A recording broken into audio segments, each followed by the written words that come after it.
Waalaikumsalam warahmatullahi wabarakatuh. Alhamdulillahirabbil alamin wa bihi nasta'in ala umuri dini waddin wa ala alihi wa ashabihi ajma'in amma ba'd. Segala puji bagi Allah, Tuhan yang Maha Pengasih lagi Maha Penyayang. Atas berkat rahmat dan izinnya kita bisa mengikuti kajian di sore hari ini oleh Prof. Joni Hermana. Nah, mengenai persiapan diri kita dalam menjalani ibadah di bulan suci Ramadan nanti.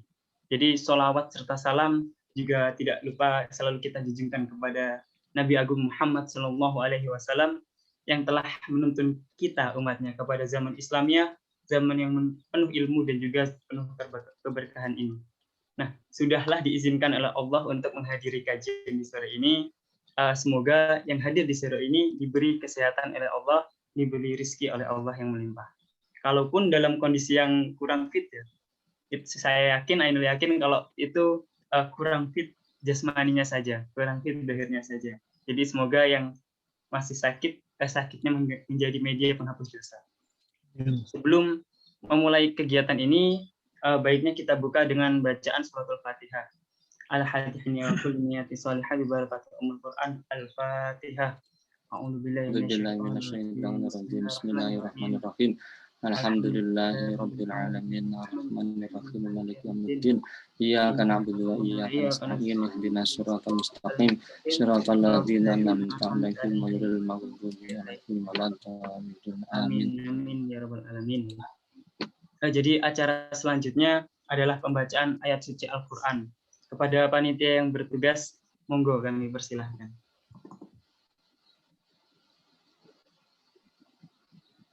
Assalamualaikum warahmatullahi wabarakatuh.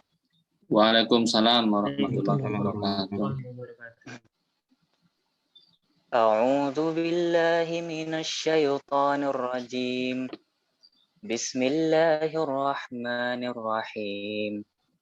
Subhanalladzi asra bi'abdihi lailan minal masjidil harami ilal masjidil aqsa.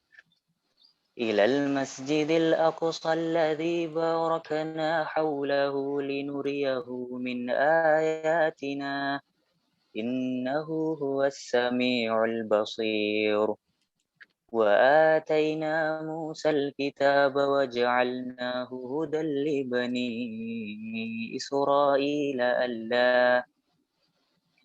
ألا تتخذوا من دوني وكيلا ذرية من حملنا مع نوح إنه كان عبدا شكورا وقضينا إلى بني إسرائيل في الكتاب لتفسدن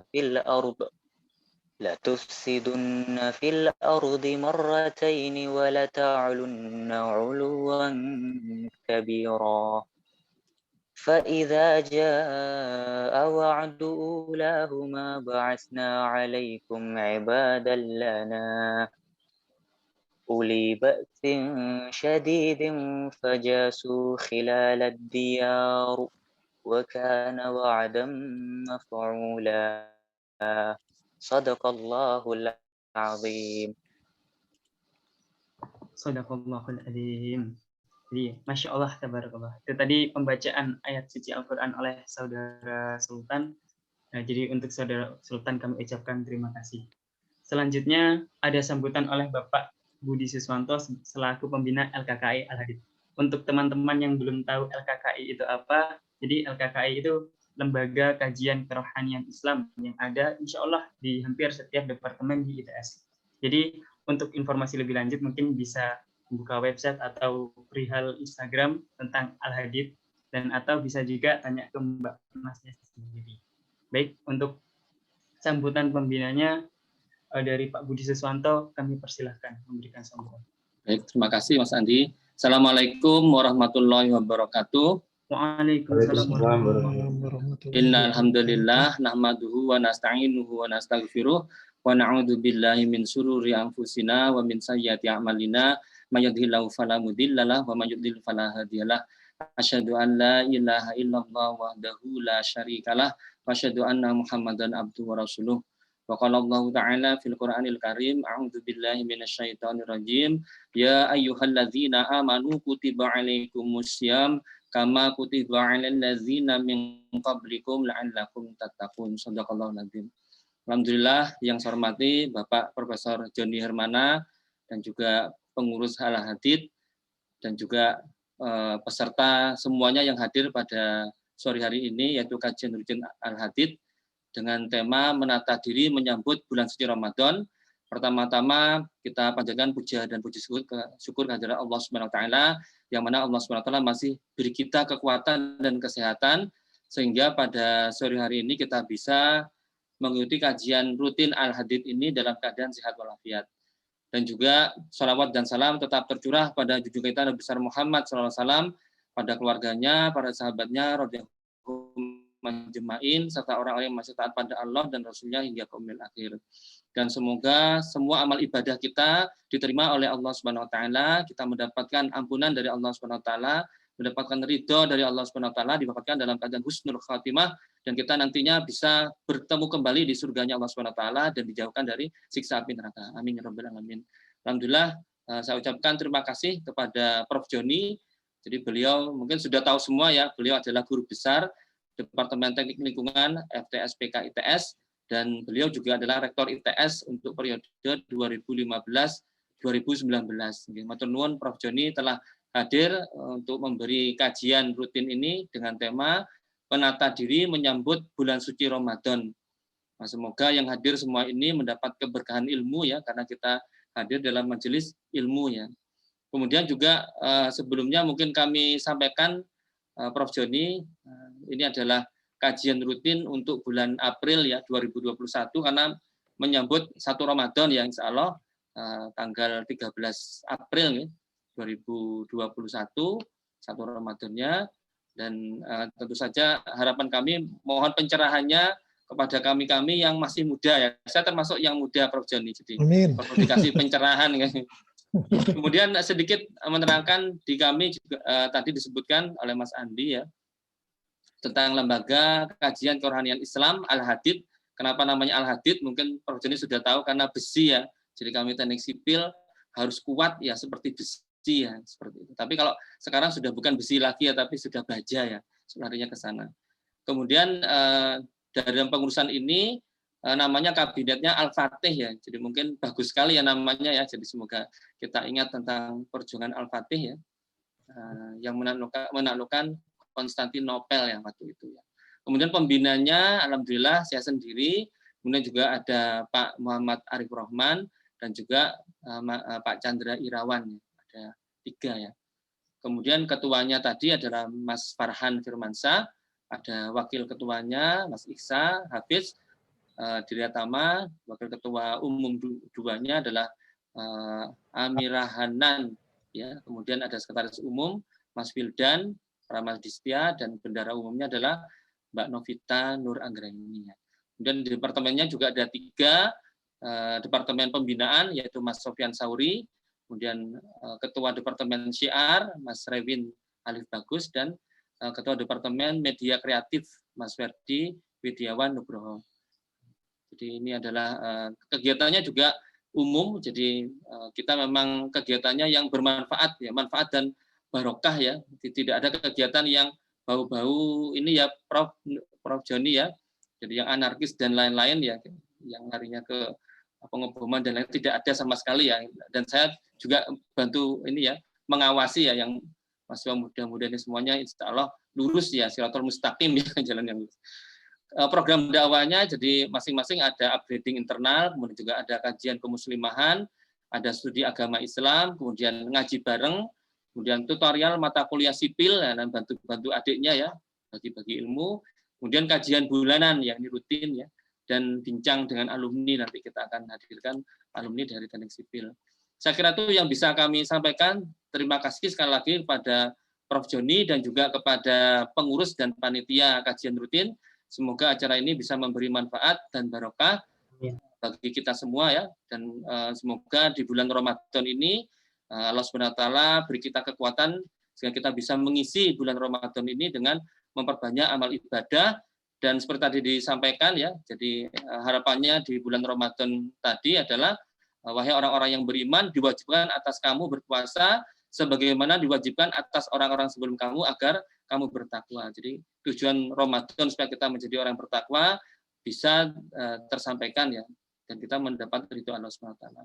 Saya kira demikian yang bisa kami sampaikan. Sekali lagi terima kasih kepada Prof. Joni atas kesediaannya untuk mengisi kajian rutin ini. Saya akhiri, wabillahi taufiq wal hidayah. Wassalamualaikum warahmatullahi wabarakatuh.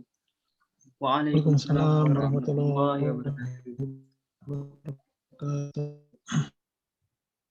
Terima kasih Pak Budi untuk sambutannya tadi. Maka tidak usah berlama-lama lagi, kita mulai saja acara intinya, yaitu kajian oleh Prof. Joni Hermana. Kepada Prof. Joni kami persilahkan.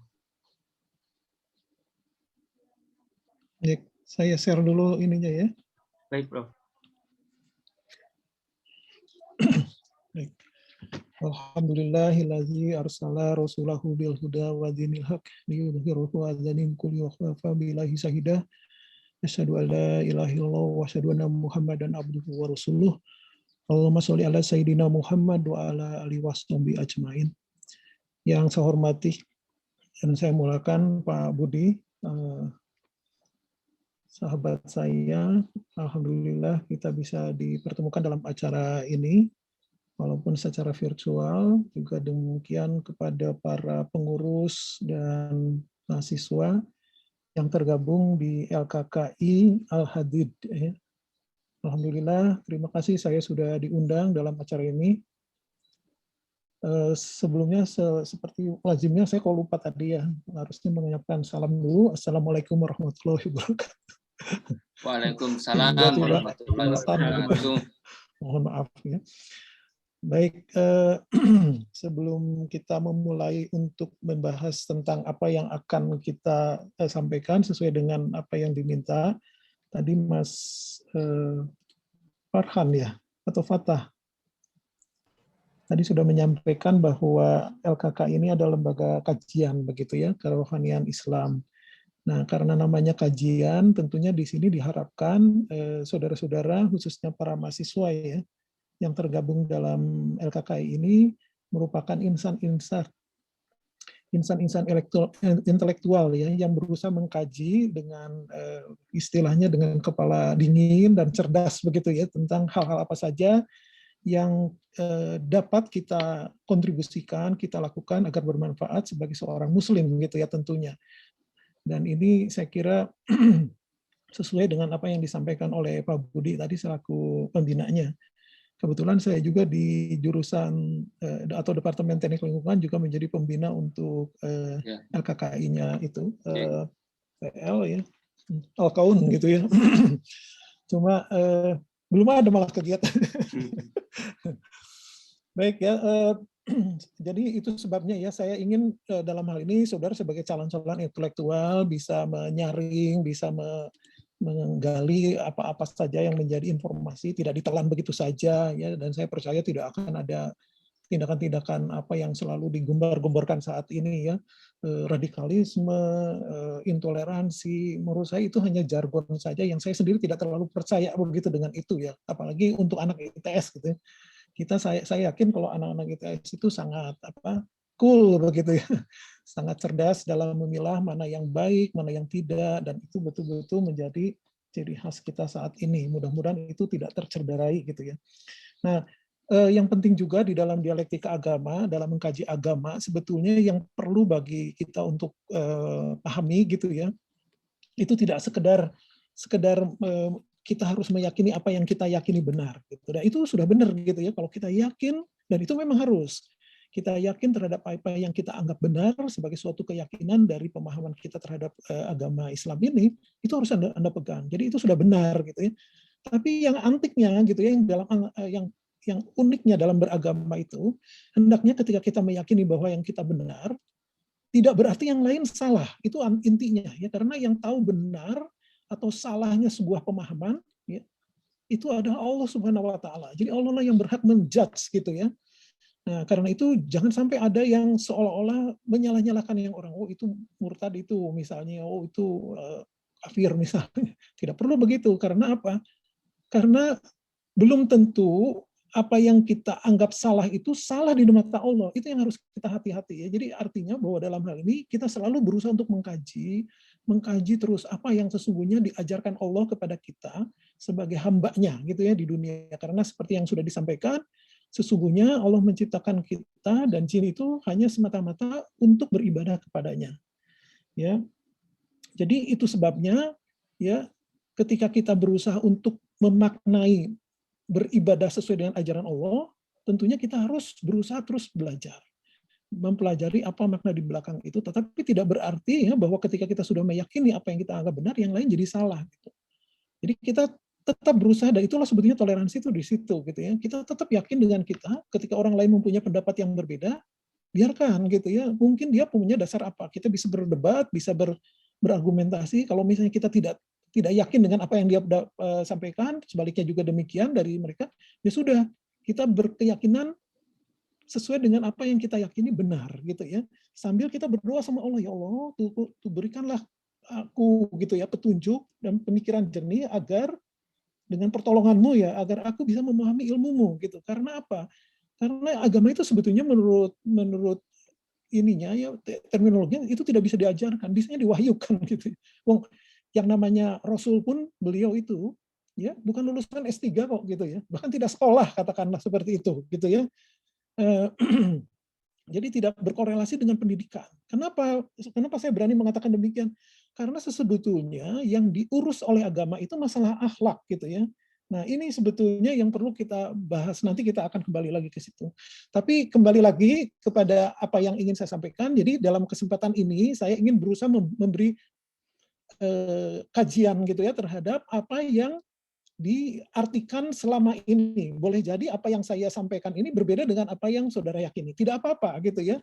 Tapi silakan ini dikaji, dipikirkan kembali apakah apa yang saya sampaikan itu benar menurut saudara atau tidak. Tapi kita semuanya serahkan kepada Allah ya. Seperti yang sudah saya sampaikan, apa yang saya sampaikan ini adalah merupakan apa yang saya yakini dan saya yang mengerti gitu ya, sebatas pada pengetahuan saya yang juga terbatas gitu ya. Nah karena itu nggak apa-apa kita berbeda dalam banyak hal misalnya atau dalam sedikit, tapi saya insya Allah lebih banyak lagi yang samanya gitu ya. Jadi itu sebabnya pertama-tama kita akan coba kembali kepada apa yang disampaikan oleh Pak Budi tadi ya.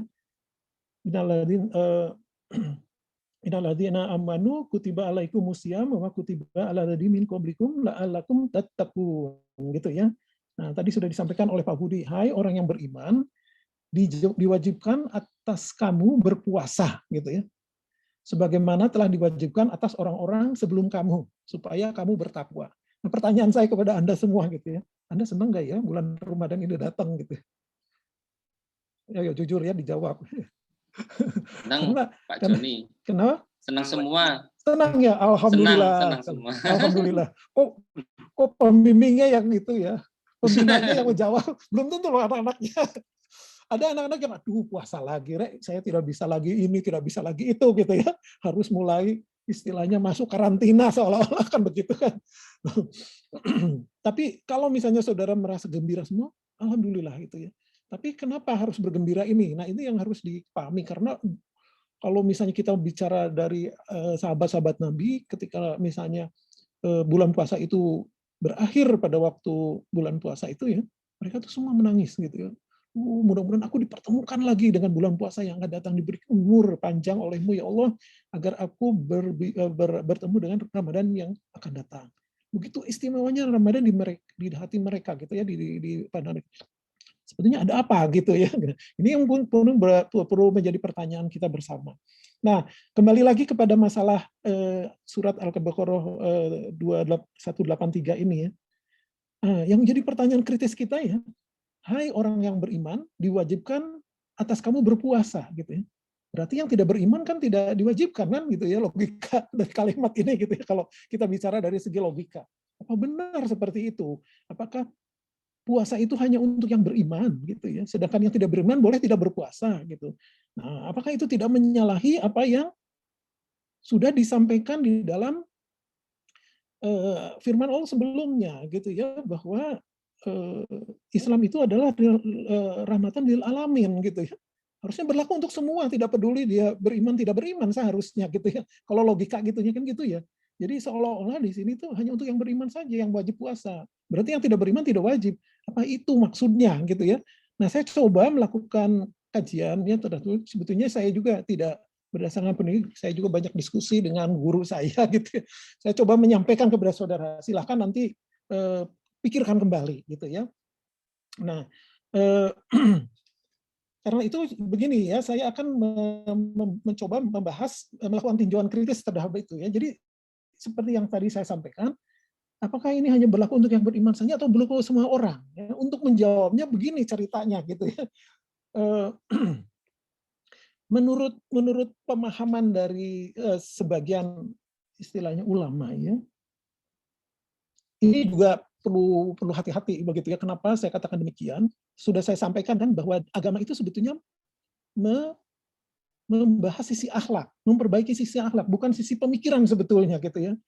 Karena itu bisa saja tafsir, hasil-hasil pemikiran itu berbeda-beda setiap orang gitu. Tapi kita seperti yang saya sampaikan tadi, kita tetap cool sambil kita terus memohon Allah agar memberikan petunjuk pada kita apa yang benar.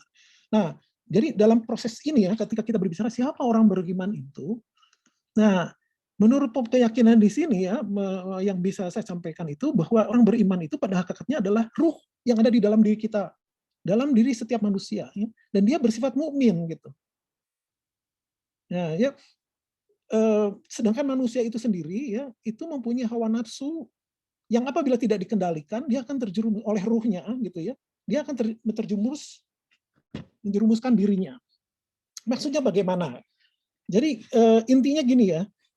Ini sederhana karena boleh jadi kita sendiri tidak mengenal siapa saya ini sesungguhnya gitu ya. Ketika Anda mengatakan saya tuh siapa coba saya tanya. Kalau saudara mengatakan saya, yang dimaksud dengan saya oleh saudara itu siapa gitu ya.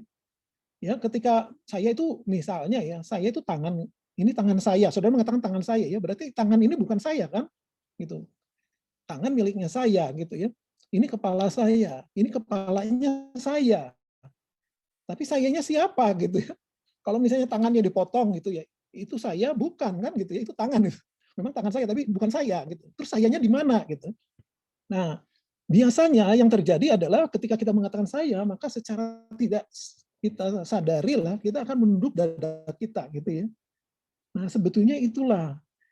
Sebetulnya yang disebut saya itu adalah ruh yang ada di dalam kalbu kita, gitu ya. Yang ada di dalam kalbu kita itulah saya sesungguhnya. Saya sesungguhnya ini adalah yang kemudian ditiupkan oleh Allah kepada diri manusia, gitu ya. Nah, yang menjadi perhatian kita di sini tuh ya, ruh yang ditiupkan oleh Allah kepada diri manusia itu bersifat mukmin itu, gitu ya, bersifat mukmin sebagai orang beriman tadi. Nah, sedangkan ya manusianya sendiri itu justru manusia yang mempunyai hawa nafsu. Ya, kalau misalnya kita bicara soal hawa nafsu ini, misalnya Al-Ghazali membagi hawa nafsu manusia itu dalam 3 bagian gitu ya. Pertama adalah hawa nafsu yang disebut hawa nafsu lawamah ya. Hawa nafsu lawamah itu adalah hawa nafsu yang selalu membuat diri kita menyesal gitu ya. Contohnya apa? Ya, misalnya contohnya tuh kalau kita merasa kita lebih hebat gitu ya. Kita merasa iri, kita merasa dengki, kita merasa cemburu sama sesama gitu ya. Kita merasa lebih baik atau kita ngusut gitu ya, apa namanya itu, jahil gitu ya. Usil gitu ya. Apa hal-hal yang buruk yang berkaitan dengan diri kita terhadap orang lain yang kalau kita lakukan biasanya ada penyesalan di dalam diri kita. Gitu ya. Aduh, kok saya begini ya gitu ya. Itu adalah nafsu lawamah gitu ya. Nah, setelah itu ada lagi nafsu lain yang di tingkat keduanya yang disebut nafsu amarah ya. Nah, nafsu amarah ini jauh ya lebih dalam tanda kutip ya lebih kejam daripada nafsu lawamah ini.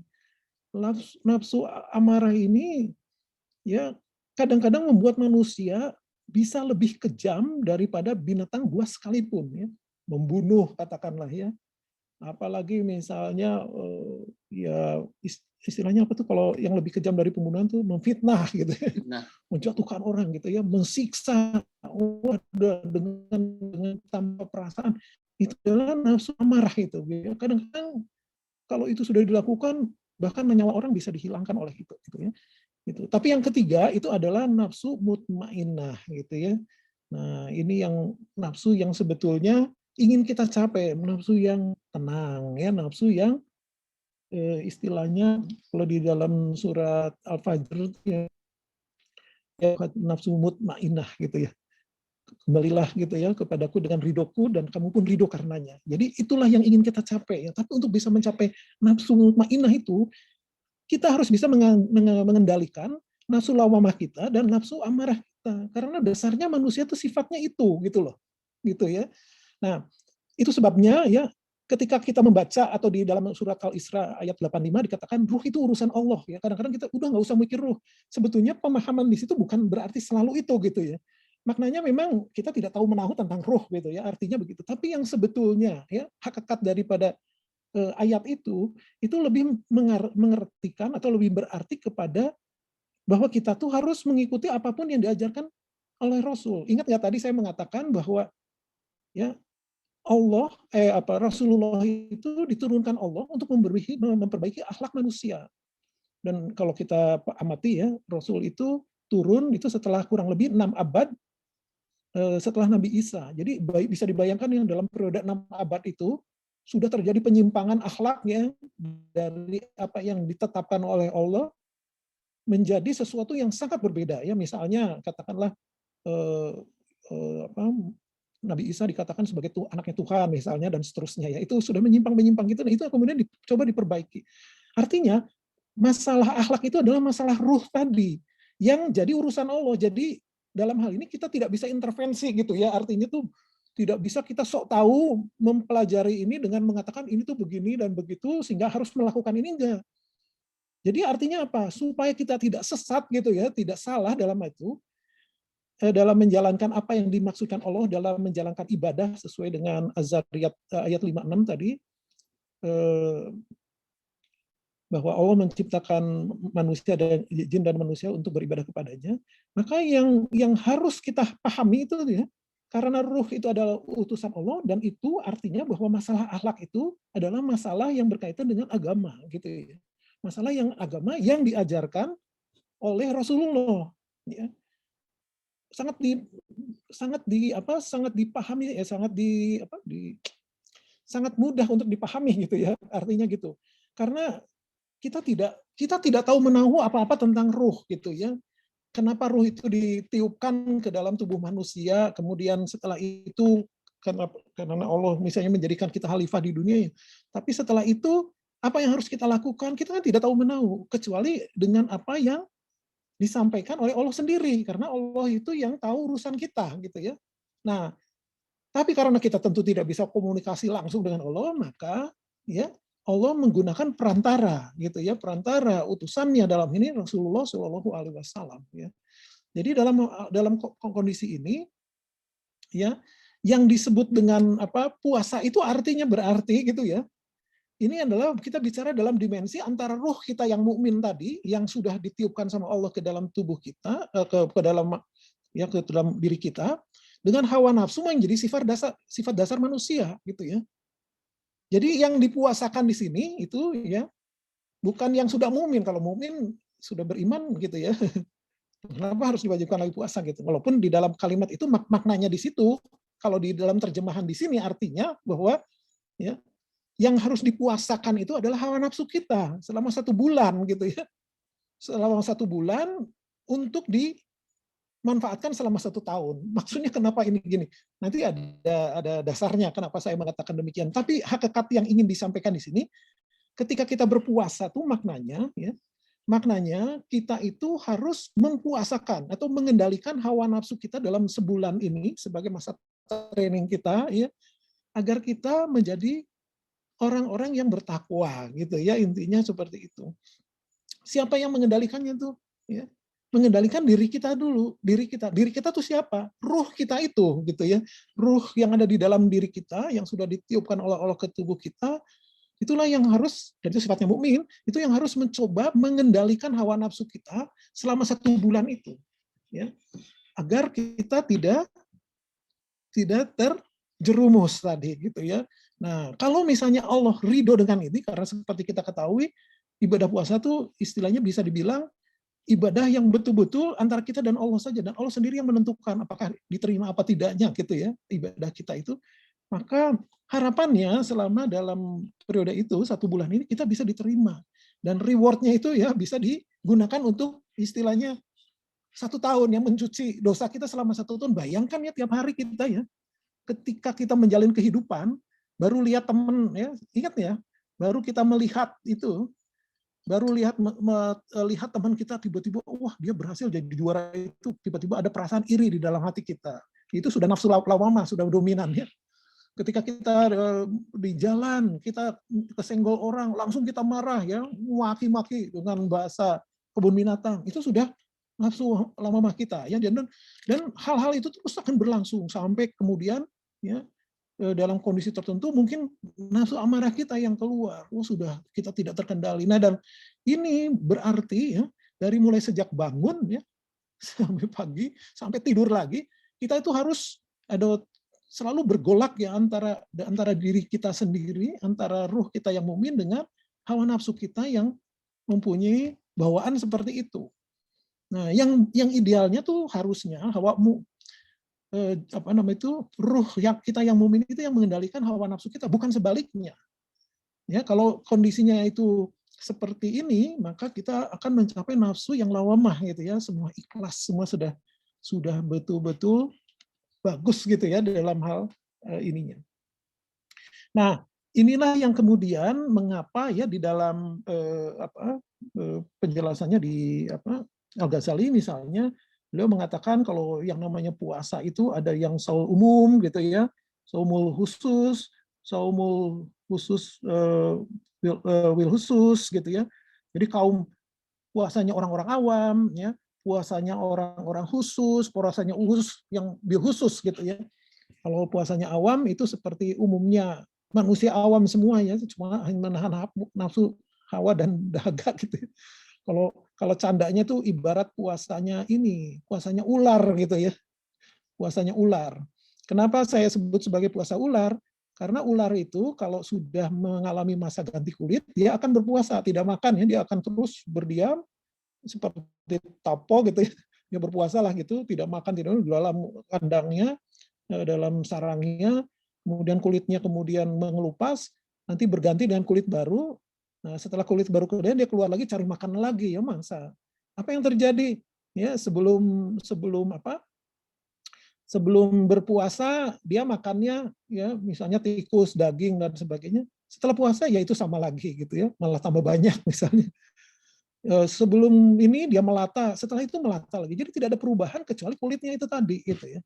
Kulitnya baru, tapi dari segi perilaku tidak ada perubahan gitu ya. Nah, itu puasanya ular gitu ya. Nah, setidak-tidaknya yang kita harapkan kita itu puasa khusus gitu ya, puasa saumul khusus itu yang intinya yang itu tadi, kita sudah berusaha untuk melakukan pengendalian terhadap hawa nafsu kita sendiri oleh ruh yang ada di dalam diri kita, yang mukmin tadi ya. Atau dengan kata lain kita berhasil mengendalikan hawa nafsu kita untuk tidak melakukan hal-hal yang dilarang selama proses puasa itu berlangsung ya. Yang tadi yang berkaitan dengan nafsu lawamah maupun nafsu amarah gitu ya. Kemudian kita juga meningkatkan upaya diri kita ini untuk bisa berbuat banyak dalam menjalankan ibadah tersebut, termasuk misalnya tarawih, terus tahajud lagi misalnya malamnya ya, dan kemudian bersedekah dan seterusnya ya, hal-hal seperti itu sudah dilakukan. Nah, kalau bisa menengkurkan hawa nafsu seperti itu, boleh jadi ya ketika berakhir puasa kita sudah seperti orang yang betul-betul terakhir kembali gitu ya, fitri ya, bersih.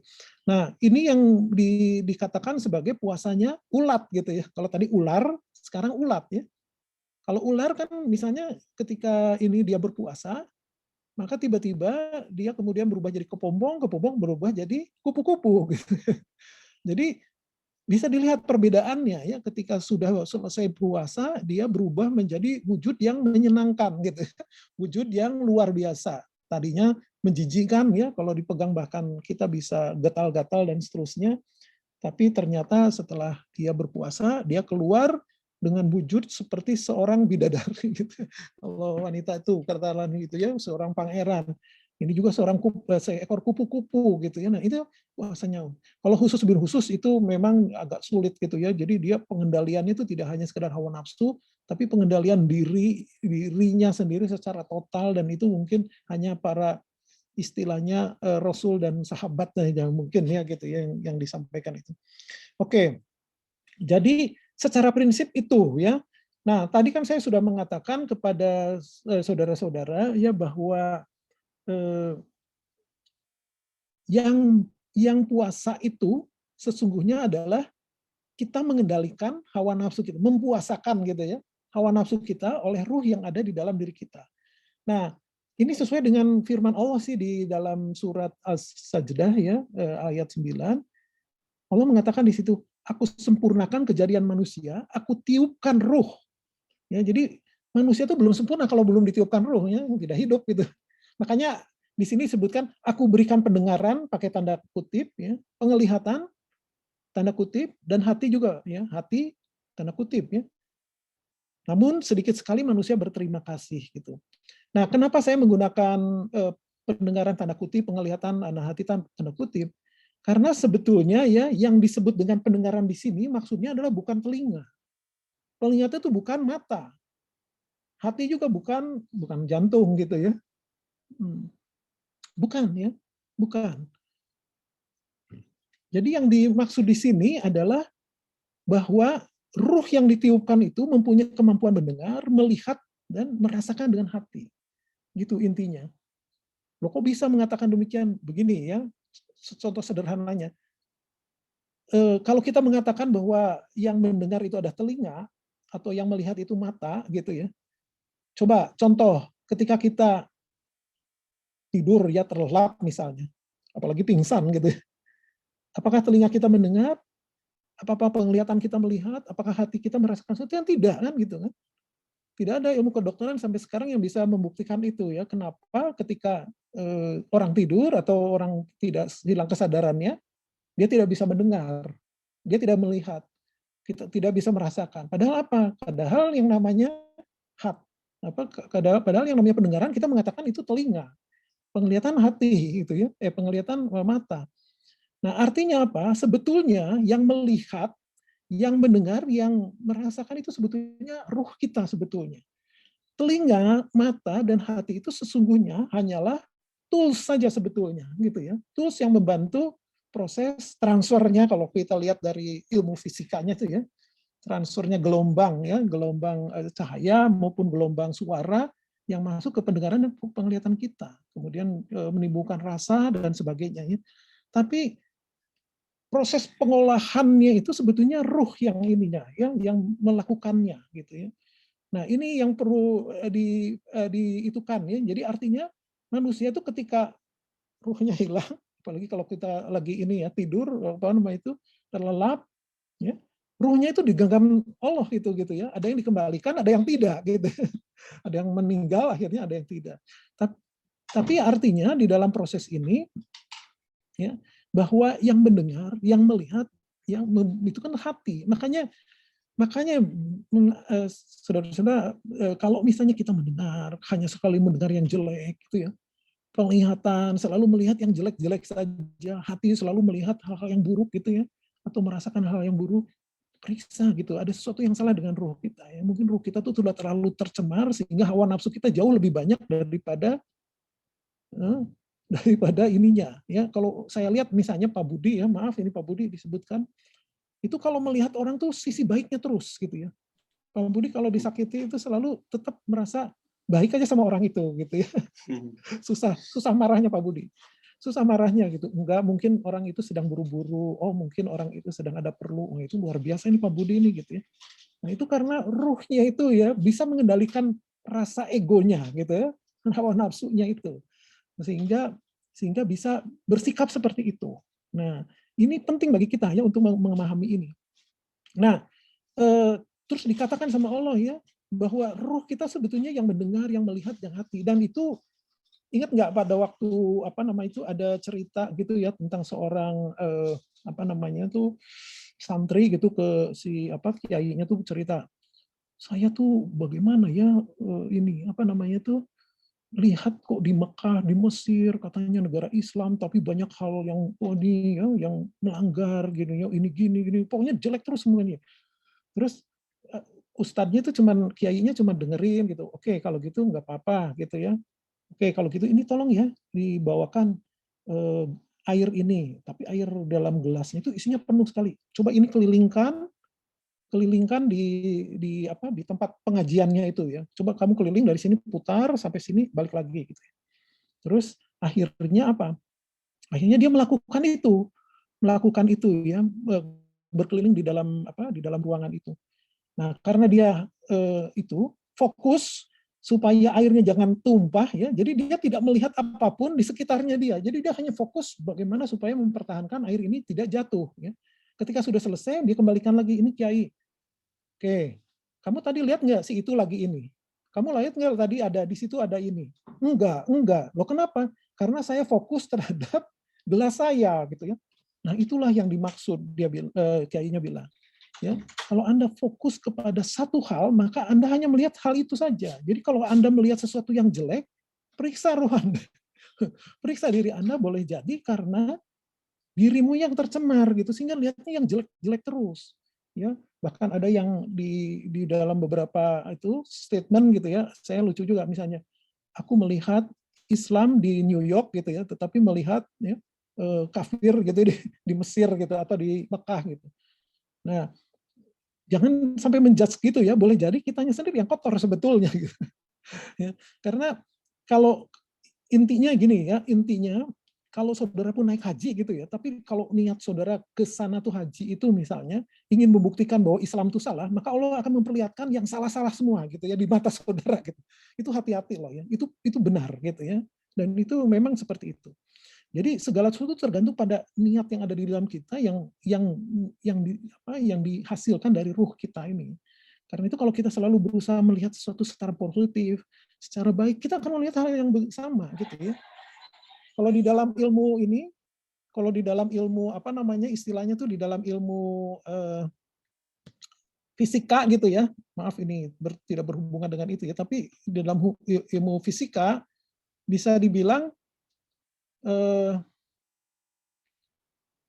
bahwa apa namanya itu kita itu bisa menarik pada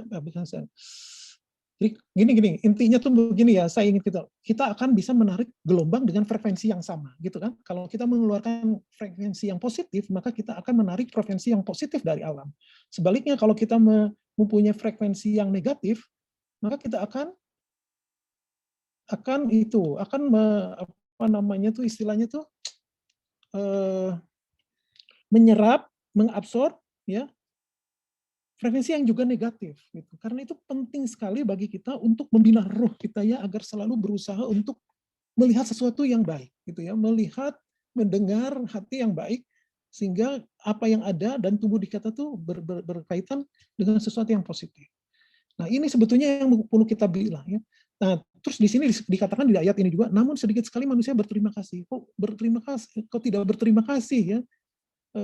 Padahal sudah diberikan kesempurnaan dengan ruh yang bisa mendengar, bisa melihat, dan mempunyai hati, mempunyai rasa. Nah, dijelaskan lagi di At-Taghabun ayat 2 itu dikatakan, Dia yang menjadikan kamu, di antara kamu ya di dalam hati setiap manusia itu ada yang kafir, ada yang mukmin. Nah, itu yang tadi yang saya maksudkan gitu ya tadi. Jadi di dalam diri manusia itu, ketika ruh itu ditiupkan, ya ada sifat mukmin dari ruh yang tadi ditiupkan, dan ada sifat manusia yang engkar. Kalau engkar itu artinya kafir itu cenderung menutupi gitu, menutupi kebenaran yang diterima. Ini ya tidak berusaha istilahnya mendenying gitu ya, menolak terhadap apa yang dinyatakan di dalam ketentuan agama kita misalnya ya. Padahal itu benar, itu sudah kafir gitu ya dalam pengertian ini gitu ya. Makanya kalau kita bicara kafir ke orang lain, jangan tunjuk orang lain, tunjuk diri kita sendiri. Karena sifat kafir itu, sifat ingkar, sifat menutupi kebenaran itu juga ada di dalam diri kita. dari hawa nafsu yang ada di dalam tubuh kita, ya.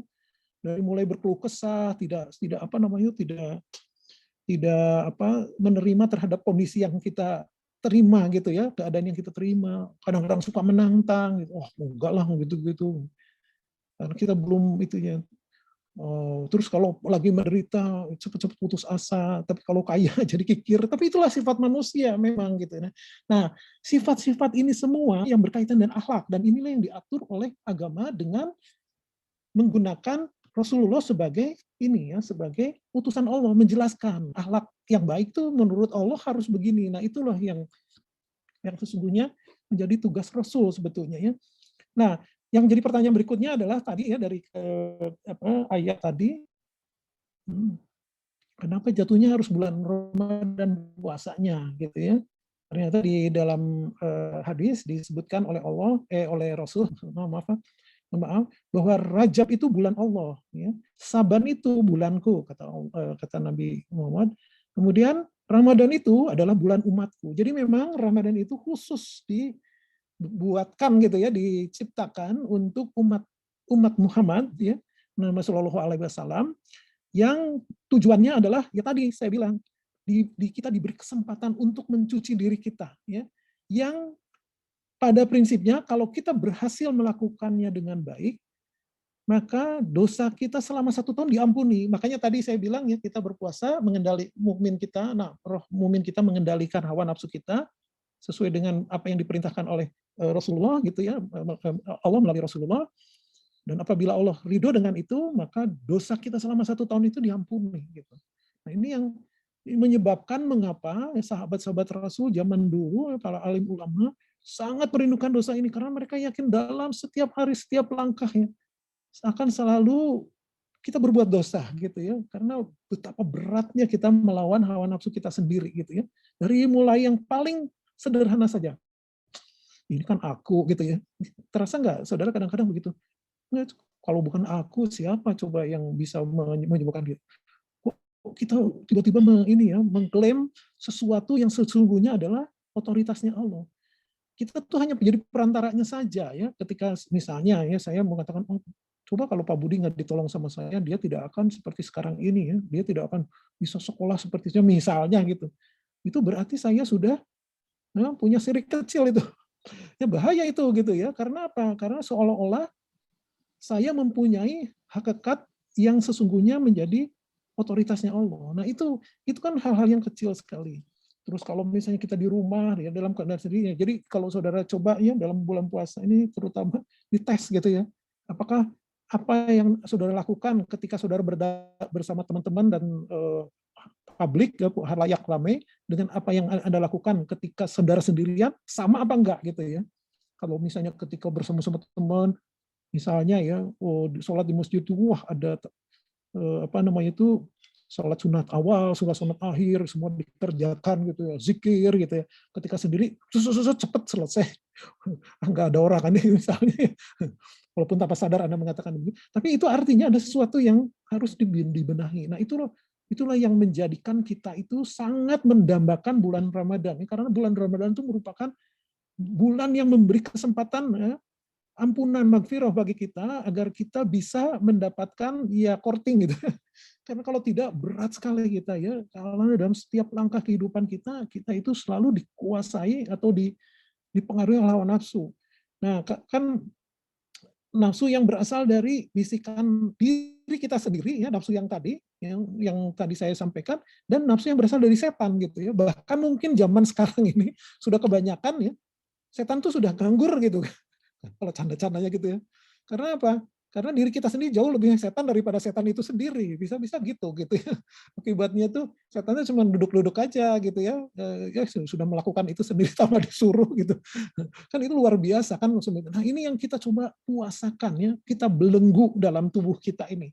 Jadi ya artinya kalau misalnya kita dalam bulan Ramadan itu mampu mengikuti syariat nafsu ini, dengan cara apa? Dengan cara mengendalikan hawa nafsu, insya Allah hawa nafsu kita tuh dibakar ya, dihapus gitu dosanya, diampuni dosanya selama 1 tahun itu, dan tentunya ya hatinya jadi disucikan Allah, ya, jadi fitri kita gitu ya, dan itulah makna dimuliakan, ditinggikan oleh Allah sebagai suatu kemenangan, ya, ketentraman, bahwa kita telah mencapai derajat takwa, ya. Nah, gitu intinya, gitu ya, yang ingin saya belakan. Jadi itulah hakikat sesungguhnya dikatakan bulan puasa setan dibelunggu, gitu. Karena banyak mengartikan bermacam-macam, tapi secara prinsip sebetulnya, ya, ketika kita berhasil, ya, kita berhasil mengendalikan hawa nafsu kita, ya, secara dominan katakannya, karena atas kesadaran dan rasa takut kita kepada Allah, ya, melalui Rasulnya, maka sesungguhnya kita telah berhasil membelenggu setan yang ada di dalam tubuh kita, gitu. Nah, itu sebabnya, ya, mengapa dikatakan di dalam surat tadi adalah bahwa tujuan kita berpuasa itu, ya, adalah untuk mencapai derajat takwa. Ya, maksudnya apa? Jadi di sini maksudnya adalah agar supaya apa yang diucapkan dan diamalkan itu hendaknya terbit dari hati kita yang takwa, takut gitu ya kepada Allah.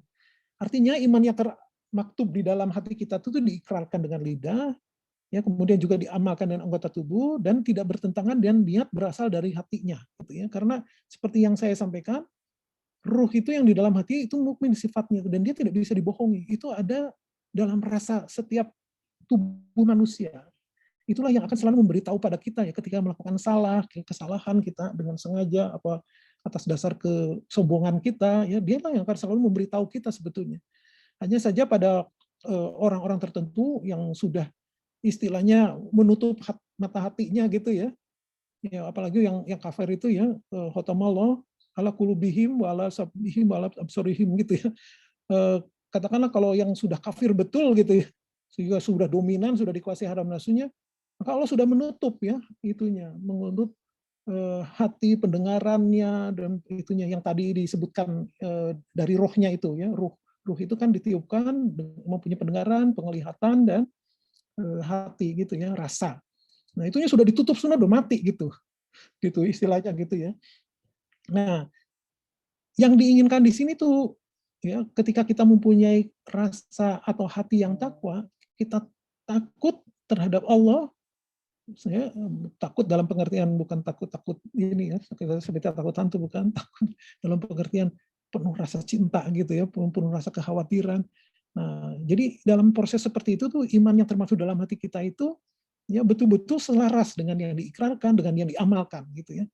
Sekarang kan kita banyak melihat gitu ya, adanya perbedaan-perbedaan antara yang diucapkan, yang diikrarkan. Nah, itu berarti, ya, ada hati yang terluka di situ ya, yang tidak takwa gitu, yang tidak khawatir dengan apa yang akan dialami ketika nanti kita kembali kepada Allah dan diminta pertanggungjawabannya. Makanya di dalam surat Al-Baqarah, ya, dikatakan Allah adalah pelindung orang yang beriman, ya. Dia mengeluarkan mereka dari kegelapan kepada yang terang benderang.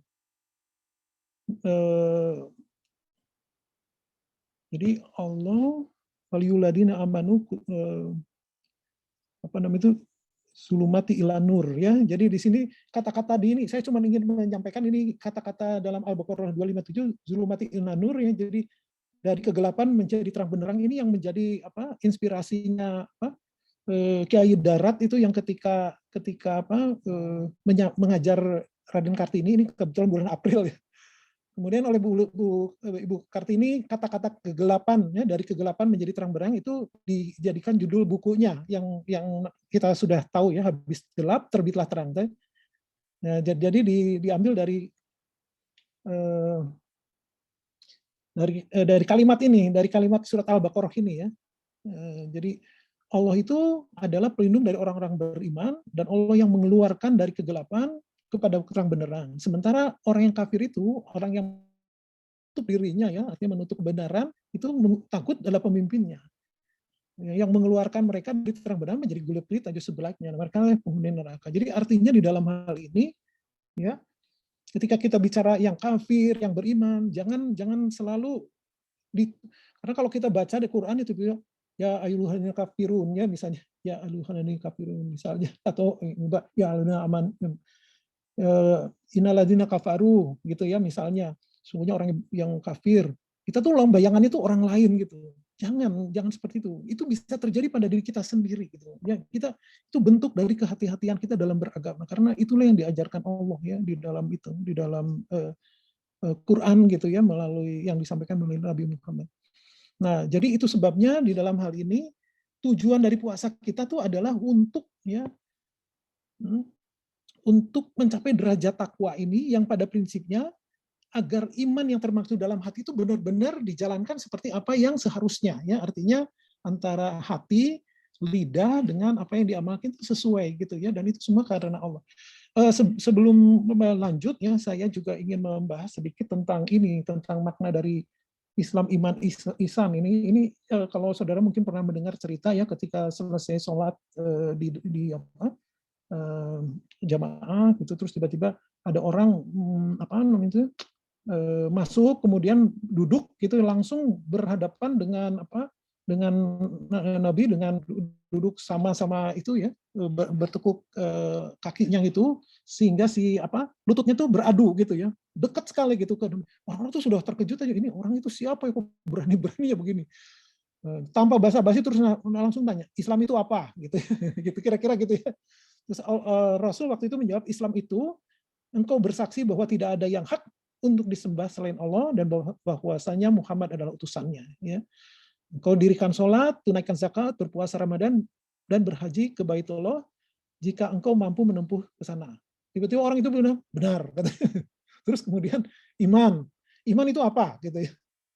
Oh, kemudian Rasul menjawab lagi, iman itu adalah engkau beriman kepada Allah, para malaikatnya, kitab-kitabnya, para rasul, hari akhir, dan engkau beriman kepada qada dan qadar, yang baik maupun yang buruk. Benar. Terus ihsan. Ihsan yaitu engkau beribadah kepada Allah seolah-olah engkau melihatnya, maka apabila engkau tidak melihat, ya, tidak bisa melihatnya, maka sesungguhnya dia melihatmu gitu ya. Benar juga ya. Terus ada pertanyaan lain, tapi yang ingin saya ceritakan cuma ini saja. Jadi artinya di dalam hal ini ketiga unsur itu sesuatu yang bukan bertahap sebetulnya. Ini merupakan bagian dari satu yang lain. Tetapi kalau kita sudah mencapai derajat yang ihsan ini ya gitu, sudah berarti bahwa Islam dan iman itu dijalankan dengan baik ya. Karena dalam proses ini dia melakukan sesuatu itu dengan keyakinan bahwa Allah pasti melihat saya gitu ya. Karena dia akan melakukan sesuatu itu dengan hati-hati karena Allah yang akan memintai pertanggungjawabannya gitu ya. Nah, ini semua tuh dibungkus gitu ya, ada proses itu dengan takwanya tadi gitu ya. Jadi di dalam hal ini memang takwa itu untuk memastikan bahwa apa yang dilakukan ini, apa yang ada dalam hakikat agama Islam itu, Islam, iman, ihsan, itu betul-betul dijalankan. Itu yang kemudian digunakan oleh siapa namanya itu, siapa yang namanya yang itu ya, 165 tuh, aduh, Ginanjar ya, Ari Ginanjar gitu ya, ya Ari Ginanjar itu. Ini sebagai itunya, ini kesatuan Islam itu sebetulnya itu gitu ya.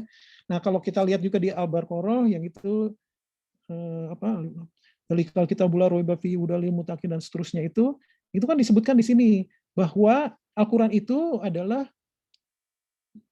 petunjuk bagi mereka yang beriman, bertakwa. Yang bertakwa itu apa? Di dalam hal ini adalah mereka yang beriman kepada yang gaib, ya, beriman berarti ya itu iman, unsur Islam, mendirikan sholat, itu Islam, menafkahkan rezekinya, zakat berarti ya, itu berarti apa? Berarti itu Islam gitu ya, beriman kepada Al-Quran, itu iman juga, kitab-kitab iman juga, mereka yang ada kebenaran akhirat, iman juga gitu ya. Jadi artinya memang yang disebut dengan agama Islam secara utuh, ya, dan itu adalah sifatnya dari orang yang bertakwa, itu memang mencakup ketiga hal tadi. Ya, jadi itulah yang ingin ditunjukkan di sini ya, bahwa ada tiga kesatuan itu yang disyaratkan gitu ya. Kita berusaha menjadi. Terus yang menjadi pertanyaan berikutnya adalah, terus bagaimana ikhtiar kita agar puasa kita diterima ya. Nah, untuk menjawab ini terus terang saya sendiri juga sambil belajar karena belum tentu saya ya dari usia memang lebih tua dari saudara, tetapi belum tentu dalam kenyataannya saya juga lebih pandai atau di mata Allah gitu ya. Makanya kita sama-sama saling berusaha untuk mencari ridho Allah ya, karena pada prinsipnya Rasul sendiri sudah mengatakan ya, bahwa yang menyebabkan seseorang masuk surga, walaupun nanti ada penjelasan lain, tetapi pada suatu saat Rasul menyatakan gini, bahwa yang menyebabkan seseorang masuk surga itu bukan karena amal solehnya, tapi bukan berarti amal soleh tidak penting ya, cuman ini yang ingin dicatat oleh Allah tuh, ya oleh Rasul itu menarik menurut saya. Loh, tidak juga engkau ya Rasul? Ya, tidak juga aku gitu. Kata kan Aisyah bertanya gitu. Terus kata Rasul, ya tidak juga. Terus bagaimana kalau gitu cuman terus Rasul menjawab gini, sesungguhnya yang menyebabkan seorang masuk surga adalah karena Allah memberikan rahmat dan ridho karenanya gitu. Intinya begitu. Jadi bukan berarti dalam pengertian ini sering orang jadi bertanya, loh Pak, kok berani mengatakan bahwa Rasul tidak masuk tidak ini. Bukan itu maksudnya. Rasul itu sudah pasti masuk surga. Tapi Rasul itu mengatakan bahwa diterimanya beliau itu hakikatnya karena rahman dan ridhonya Allah, rahmat dan ridhonya Allah. Gitu. Intinya itu, gitu ya. Nah, sebetulnya kalau saya dari sisi saya ingin melihat itu dari sisi yang positif, gitu ya. Artinya gini, boleh jadi ya di antara Anda semua mahasiswa ITS ini ada yang sejak awal sudah ikut pendidikan pesantren gitu ya dari awal. Ada yang baru belajar agama itu setelah masuk ITS misalnya, baru kenal agama Islam itu sejak masuk ITS. Bahkan ada yang baru masuk Islam misalnya. Kan beda-beda kan? Nah, yang ingin saya garis bawahi dari pernyataan Rasul itu adalah apa? Tidak ada jaminan bahwa yang sudah pendidikannya pesantren dari itu ya, kita kuningnya sudah khatam semua gitu misalnya. Itu bisa masuk surga belum tentu gitu. Intinya gitulah gitu ya. Belum tentu juga mereka yang baru belajar Quran sekarang ini itu yang masuk neraka, belum tentu. Justru dia mungkin yang masuk surga gitu. Kenapa? Karena semua ya tergantung dari apakah Allah ridho terhadap yang bersangkutan apa tidak. Gitu. Intinya tuh gitu ya yang ingin saya sampaikan tuh. Nah, bagi kita positifnya apa? Walaupun kita baru belajar sekarang, jangan putus asa gitu ya. Karena kalau Allah senang dan ridho dengan apa yang kita usahakan, insya Allah memudahkan jalan kita sehingga kita bisa masuk surga seperti orang-orang lain yang sudah belajar lama sebelumnya gitu ya. Makanya jangan tetap jangan putus asa ya, gunakan nanti ini kesempatan kita pas bulan puasa, apalagi work from home gitu ya, tidak terlalu harus fisik bolak-balik ke sana kemari. Saudara perbanyak jatah untuk belajar itu ya, membaca tilawah Quran atau membaca hal-hal yang berkaitan dengan hadis dan sebagainya. Jadi apa ikhtiar kita ya agar kita puasa ya puasa kita diterima. Pertama kita selalu niatkan bahwa ketakwaan dan keimanan kita ikrarkan dan amalkan atas dasar apa yang diajarkan Allah dan Rasul-Nya gitu ya. Kenapa? Karena tujuannya supaya Allah ridho. Makanya di dalam setiap kesempatan kita berdoa. Saya pernah mendengar ceritanya Hadi Hidayat ya, Ustadz Hadi Hidayat. Mungkin saudara juga suka mendengar itu. Saya suka mendengar siapa saja ya. Bagi saya belajar dari siapa saja ya. Bagi saya penting sekali untuk mengetahui pemikiran seorang ya. Apalagi kita sebagai intelektual. Jangan kita menstigma orang ya. Itu bukan haknya kita gitu. Tiba-tiba wah ini Wahabi, ini gitu ya. Ini apa namanya itu istilahnya apalah gitu ya.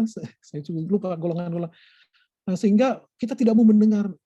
Padahal belum tentu apa yang disampaikan salah semua gitu. Belum tentu apa yang kita cerna lah gitu. Apalagi kita sebagai seorang calon ilmuwan gitu ya. Nah, Ustadz Hadi Hidayat beliau bercerita ya. Beliau itu tiba-tiba memahami semua itu hanya dalam waktu sekejap gitu ya.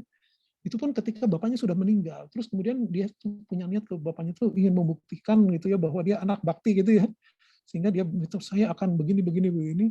Sehingga pada waktu itu dia baca Quran tuh tiba-tiba dia menurut beliaunya gitulah tiba-tiba dia merasa mudah sekali tetap nerapnya hafal gitu ya. Intinya gitulah gitu ya. Karena sebelumnya dia merasa biasa-biasa. Oh, sejak itu udah tidak tertahan ya, bahkan Quran dan hadis dia hafal gitu ya, sehingga ibaratnya seperti apa? Seperti perpustakaan berjalan itu ya. Quran dan hadis sudah nempel di kepala beliau itu. Ini luar biasa sekali. Kenapa bisa begitu? Karena Allah menghendaki, kenapa tidak? Pernah saya di Facebook saya menulis ya bahwa menurut saya orang terhebat di 2020 kemarin itu salah satunya tuh si ini ya, anak ini. Oh jadi lupa tiba-tiba. Anak NTB. Anak NTB itu dia cerebral palsy ya. Jadi dia mengalami kelainan lumpuh otak gitu. Jadi dia cacat sebetulnya lahirnya itu. Tapi atas kuasa Allah dia hafal Al-Quran, ya. Dan sekarang belajar hadis. Aduh, kok siapa namanya ya? Kok tiba-tiba lupa saya. Astagfirullah. Nanti Allah memberikan izin lagi untuk menghafal dia. Ya. Tapi artinya dia dengan seberapa pasti itu, dia justru bisa menghafal Quran dengan baik. Tidak hanya sekedar hafal, dia tuh hafal ya, misalnya alam Quran dari sini nomor sekian sampai sekian, baca balik, putar balik di mana posisinya, ini dia hafal semua gitu ya, letaknya. Jadi seperti dia tuh sedang berbicara di sedang di depannya itu ada Al-Quran gitu ya. Sangat luar biasa menurut saya. Betapa besarnya kekuasaan Allah ketika Allah sudah ridho pada seseorang, Allah berikan semuanya gitu ya. Nah, itulah yang sesungguhnya mengapa kan saya bilang bahwa agama itu bukan melalui pendidikan sebetulnya gitu ya, bukan melalui proses ilmu ke ilmu yang diajarkan. Itu adalah wahyu gitu ya, artinya karomah gitu atau sesuatu yang diberikan karena Allah ridho pada kita. Jadi itulah sebabnya kita berusaha untuk ya Allah saya melakukan tindakan ini hanya untuk mendapat ridhomu. Supaya Allah ridho maka segalanya itu kan terasa mudah. Itu saya kalau belajar dari orang-orang yang menghafal Quran dan sebagainya ya, itu semua tuh karena sudah bisa memposisikan seperti itu gitu sehingga olehnya orang Allah ridho. Nah, karena itu dalam puasa pun juga gitu ya, karena tujuan kita kan tadi kita ingin memenjarakan ya hawa nafsu kita, mengendalikan hawa nafsu kita dengan ruh kita yang mukmin. Ini saya sampai berapa menit? Namanya Naja apa? Hudia Habibur Rahman. Ya, Naja, ya, Naja, ya betul. Rahman, ya. Coba nanti dilihat di YouTube ya, Naja itu luar biasa gitu ya. Bagaimana dia bisa menghafal semuanya dengan dan dia tidak bisa baca loh ya, dia tidak bisa baca, tidak bisa. Jadi umi seperti Rasul lah gitu kira-kira. Jadi dia tuh belajarnya bagaimana? Kata ibunya, karena dia tuh suka ribut gitu ya. Kalau gelisah kalau nggak ada apa-apa, karena seberapa pasti itu kan kelihatan gerak terus gitu kan. Nah supaya anteng gitu ya sama ibunya diputarkan Al-Quran. Nah dia tuh akan diam kalau Al-Quran ibunya, jadi dia mendengarkan gitu ya. Lama-lama suatu saat tiba-tiba ibunya membaca apa, dia istilahnya melanjutkan sisanya gitu ya. Loh kok tahu? Akhirnya ditambah dosisnya, akhirnya seluruh Al-Quran bisa dihafalnya luar biasa. Padahal dia tidak bisa baca, tidak bisa tulis gitu ya. Bahkan ke belakang pun masih dibantu, kan luar biasa itu gitu ya. Itulah ini kehebatan Allah sebetulnya, bukan kehebatan najanya ya. Tapi itulah Allah yang menunjukkan pada kita ketika Allah ridho, ya maka Allah akan memuliakan kita. Ya. Jadi usahakan kita mengikuti syariat Rasul gitu ya. Insya Allah Allah akan memuliakan kita gitu. Kita dibakar hawa nafsu kita, ya mudah-mudahan kita bisa, karena sampai sekarang pun saya tidak bisa menguasai hawa nafsu saya dengan baik gitu ya. Kemudian diampuni dosa yang lain, ini yang kita harapkan karena tidak pernah setiap hari kita lewati tanpa ada dosa, itu pasti gitu ya. Dan itu bertumpuk kalau makanya Rasul mengatakan yang kalau manusia itu gitu ya sadar dengan dirinya sendiri, maka setiap hari itu dia cuma menangis saja gitu, karena saking takutnya ya dengan tumpuan dosa dan sebagainya. Nah, sayangnya kita tidak sadar itu, cuek aja gitu ya, merasa tidak ada masalah, aman-aman saja gitu. Nah, ini bisa tercapai kalau suci hati kita. Kita sudah bisa menguasai nafsu kita sehingga nafsu kita menjadi yang dominan itu nafsu mutmainnah tadi gitu. Nah, kalau supaya gitu maka kita harus menuruti apa yang menjadi syariat Allah ya, dan itu syariat Nabi Muhammad gitu ya. Nah, itu apa artinya? Bahwa kita harus mengikuti sifat yang sudah diberikan di dalam sifat mukmin di dalam ciri Rasulullah itu apa? Sidik, amanah, tabligh, fatonah gitu. Intinya itu, kita harus menjalankan itu gitu ya. Nah, dan tentunya kalau itu bisa kita jalankan, maka insya Allah kita bisa menghindari sifat-sifat hawa nafsu yang tadi itu, baik lawamah maupun amarah ya. Hasud, fitnah, tamak, loba, sombong, pembohong, pendusta gitu ya. Karena kata Rasul dalam hadis riwayat Bukhari dan Muslim dikatakan tidak akan masuk surga orang yang memprovokasi fitnah atau menyebar fitnah gitu ya. Sungguh pun dia telah sembahyang, puasa, zakat, haji sekalipun. Padahal coba ya saudara bandingkan ya dengan kehidupan kita sekarang. Padahal fitnah kita itu sekarang mudah sekali menyomong. Kita lihat ada ini ya masuk WA di WA grup katanya begini-begini, sebar gitu ya. Padahal kita itu juga kadang-kadang saya kewalahan juga, bukan kewalahan, kadang-kadang suka kelepasan juga. Saya share, ternyata katanya hoax gitu ya. Kadang saya mengalami hal yang seperti itu. Bayang ya kalau itu kemudian, untungnya yang saya sebar hoax itu bukan sesuatu yang sifatnya istilahnya menjelekkan pihak lain atau memfitnah pihak lain ya. Sehingga paling tidak masih bisa ini lagi tegar ringan. Astagfirullahaladzim, astagfirullahaladzim. Tapi kalau misalnya yang menjelekkan orang lain gitu ya, ini tuh ternyata begini. Ya, padahal misalnya tidak, astagfirullah. Itu ya berarti kita telah menyebar fitnah. Dan kemudian kalau itu direplikasi, ya berarti dosa kita itu eksponensial gitu ya. Bukan lagi linear gitu ya, itunya naiknya tuh regresinya. Aduh, tobat gitu kan. Nah, ini yang menjadi hal yang kita perlu garis bawahi ini ya. Ini sekarang mudah sekali fitnah itu menyebar akibat adanya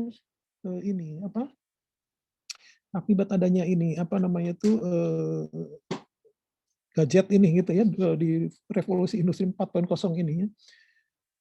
Nah, abdi fil qalbi mukminin ya, hambaku yang di dalam hati namanya mukmin tadi sudah disampaikan ya, dan itu ada di dalam dada laki-laki, dada perempuan, dan itu sifatnya itu adalah sidik, amanah, tabligh, fatonah ya. Kalau kita sebut sidik itu apa? Berarti ya, maknanya itu jujur dan benar. Itu yang sudah saya sampaikan itu ya. Suara hati kita ya, suara roh dalam hati kita itu sesuatu yang tidak bisa dibohongi. Ketika kita melakukan sesuatu yang salah, dialah yang akan mengatakan bahwa Anda telah melakukan kesalahan ya. Tapi kalau misalnya Anda terus mengabaikannya, suara itu menjadi hilang. Kenapa? Karena sudah ditutup sama Allah nanti gitu ya.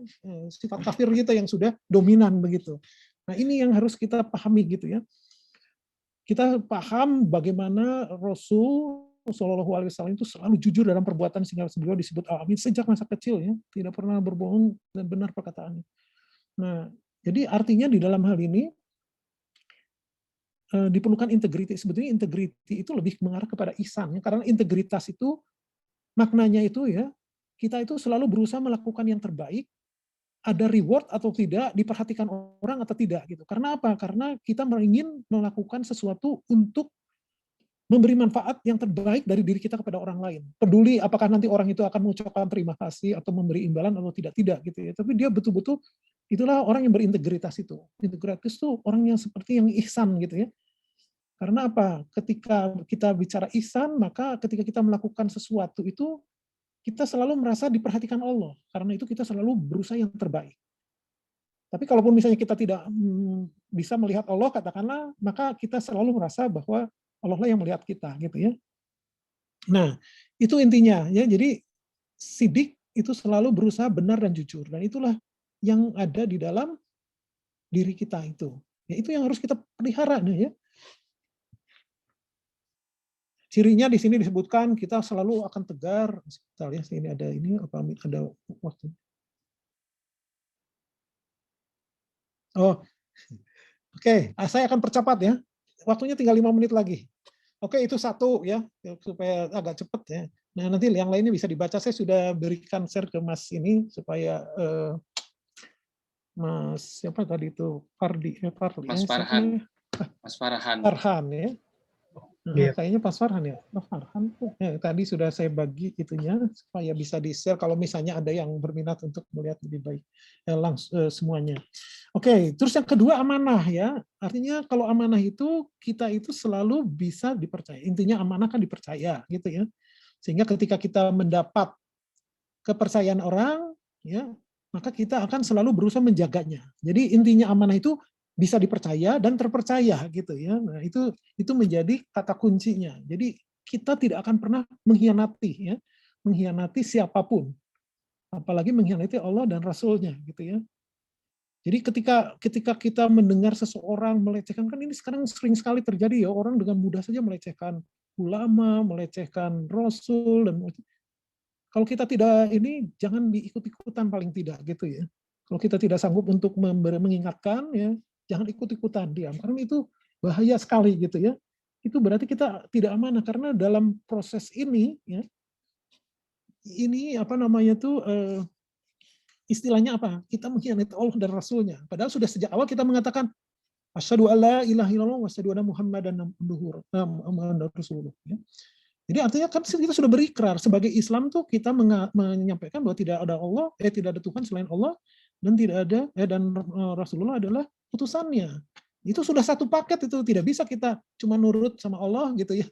Muhammad enggak gitu ya, sallallahu alaihi wasallam enggak bisa itu gitu, harus satu paket. Ya, itu pertama ya. Jadi intinya kalau kita selain jujur, yang kedua yang harus kita jaga itu harus bisa dipercaya orang dan terpercaya gitu ya. Terus yang ketiga itu tabligh ya. Nah, mengapa saya misalnya mau diundang gini padahal saya bukan ini ya, bukan ulama gitu ya, bukan orang yang punya karena setiap orang punya kesempatan, bukan kesempatan, punya kewajiban untuk berdakwah gitu. Dan berdakwah tuh hanya walaupun dengan satu ayat ya. Jadi dai itu wajib itu gitu kasarnya. Walaupun pada prinsipnya yang kita sampaikan apa yang kebaikan walaupun itu hanya satu kita sampaikan. Karena itulah yang diajarkan di dalam Al-Qur'an, kita harus bisa menyampaikan apa yang diajarkan. Termasuk ketika ada sesuatu yang salah kita perbaiki. Ini maksudnya begini loh gitu ya. Allah melarang kalau yang gini-gini ya. Jangan kita diam aja gitu ya. Itu sebagian dari tabligh gitu ya. Nah, itu ya. Kemudian yang keempat itu cerdas ya. Yaitu mengerti, memahami, menghayati, mendalam terhadap tugas dan kewajiban. Tapi kalau dalam definisi cerdas yang dikatakan Rasul itu adalah ya adalah orang paling banyak melihat kematiannya gitu. Nah, ini kadang-kadang disalahartikan oleh beberapa mahasiswa gitu ya. Ada dulu waktu saya mahasiswa, teman saya sudah tidak mau kuliah lagi gitu ya. Nggak pernah kuliah, nggak pernah ini lagi, nggak pernah apa namanya itu mengikuti acara akademik. Dia bilang saya aktif di masjid aja karena bagi dia lebih penting akhirat daripada dunia. Nah, itu salah itu artinya. Maksudnya tuh begini ya, pengertian itu tuh jangan diartikan seperti itu. Maksudnya itu seseorang yang mempunyai orientasi terhadap akhirat itu, maknanya ketika dia melakukan apapun di dunia ini, dia akan selalu berusaha untuk ihsan tadi sebetulnya. Dia akan selalu berusaha untuk melakukan yang terbaik. Dia tidak akan nipu, dia tidak akan menjatuhkan orang lain, dia tidak akan berbuat curang, dia tidak akan apapun ya yang dimurkai oleh Allah. Karena apa? Karena dia tahu Allah yang akan melihatnya. Kenapa dia takut sama Allah? Karena dia tahu kalau nanti dia meninggal, ya, tiba-tiba nyawanya dicabut, dia akan diminta pertanggungjawaban atas apa yang dilakukannya itu. Nah, kalau Anda melakukan sesuatu itu karena takut seperti itu, gitu ya, berarti Anda takut terhadap akhirat sebetulnya. Ya, itu yang dimaksud gitu. Jadi bukan berarti takut akhirat gitu. Jadi akhirat lebih penting sehingga saudara memutuskan untuk tidak lagi melanjutkan studi di teknik sipil gitu. Ah, itu nggak penting, itu bukan itu. Oh, bukan. Itulah yang menyebabkan sekarang tuh Muslim ya jadi mundur gitu ya. Karena apa? Karena salah mempersepsikan arti itu. Jadi kalau Anda menjadi seorang profesional sarjana teknik sipil ya, yang kemudian banyak melakukan kebaikan bagi masyarakat dan itu tujuannya karena ingin mendapatkan ridho Allah, itu yang dimaksud dengan fatonah di sini. Ya, itulah yang cerdas gitu ya.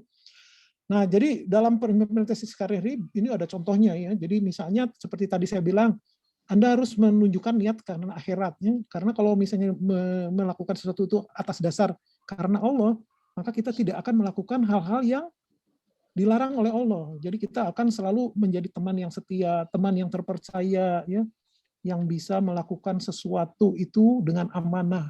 Kemudian juga bisa melakukan sesuatu dengan yang terbaik dan seterusnya. Jadi itu ya intinya. Kemudian selalu melakukan yang benar ya dengan usaha maksimal.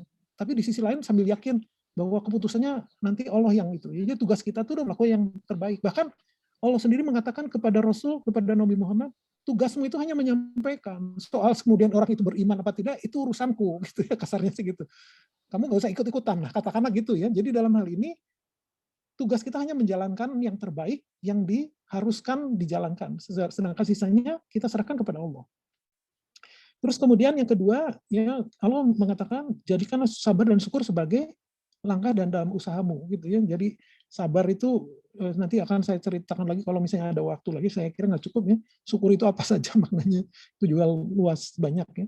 Kemudian, nah ya ini yang penting ini, selalu berbakti dan memohon restu pada orang tua. Ingat loh ya, kunci dari surga, ya, kunci dari keberhasilan saudara itu adalah orang tua, terutama yang laki-laki ini ke ibu gitu ya. Ya, kalau perempuan ini ke bapak ini. Gitu intinya, karena yang jadi walinya itu bapaknya. Tapi ibu bapak otomatis itu penting gitu ya. Coba mintalah selalu restu ya terhadap apapun yang Anda lakukan. Terus yang keempat, yang keempat kelima, bersedekah selalu ya, karena itu adalah salah satu, ingat tadi ciri khas orang bertakwa itu ya adalah apa? Yang menyisihkan sebagian dari harta yang sudah diberikan oleh Allah gitu ya. Jadi menginfakkan harta yang sudah diberikan oleh Allah. Nah, itu adalah salah satu ciri daripada orang yang bertakwa ya. Kemudian ya tentu selalu berdoa kepada Allah ya dalam setiap kesempatan. Nah, satu lagi yang ini mungkin terakhir ya, atau ada satu lagi. Ya, ini ya, jadi bagaimana kita menyiapkan puasa. Saya ingat ada cerita ketika Rasul itu naik mimbar ya, terus kemudian beliau itu naik anak tangga pertama untuk ke mimbarnya itu, ke tangga, terus beliau amin katanya. Kedua amin juga. Langkah lagi ketiga amin juga. Terus sampai sahabat bertanya, ya Rasul, kenapa kok bilang amin 3 kali gitu ya? Amin, amin, amin itu ada apa? Terus beliau menjawab, ketika aku menaiki tangga pertama, Jibril datang kepadaku. Sama dengan yang tadi yang saya bilang, yang beradu lutut itu, yang bertanya iman itu apa? Itu Jibril, tapi berupa manusia.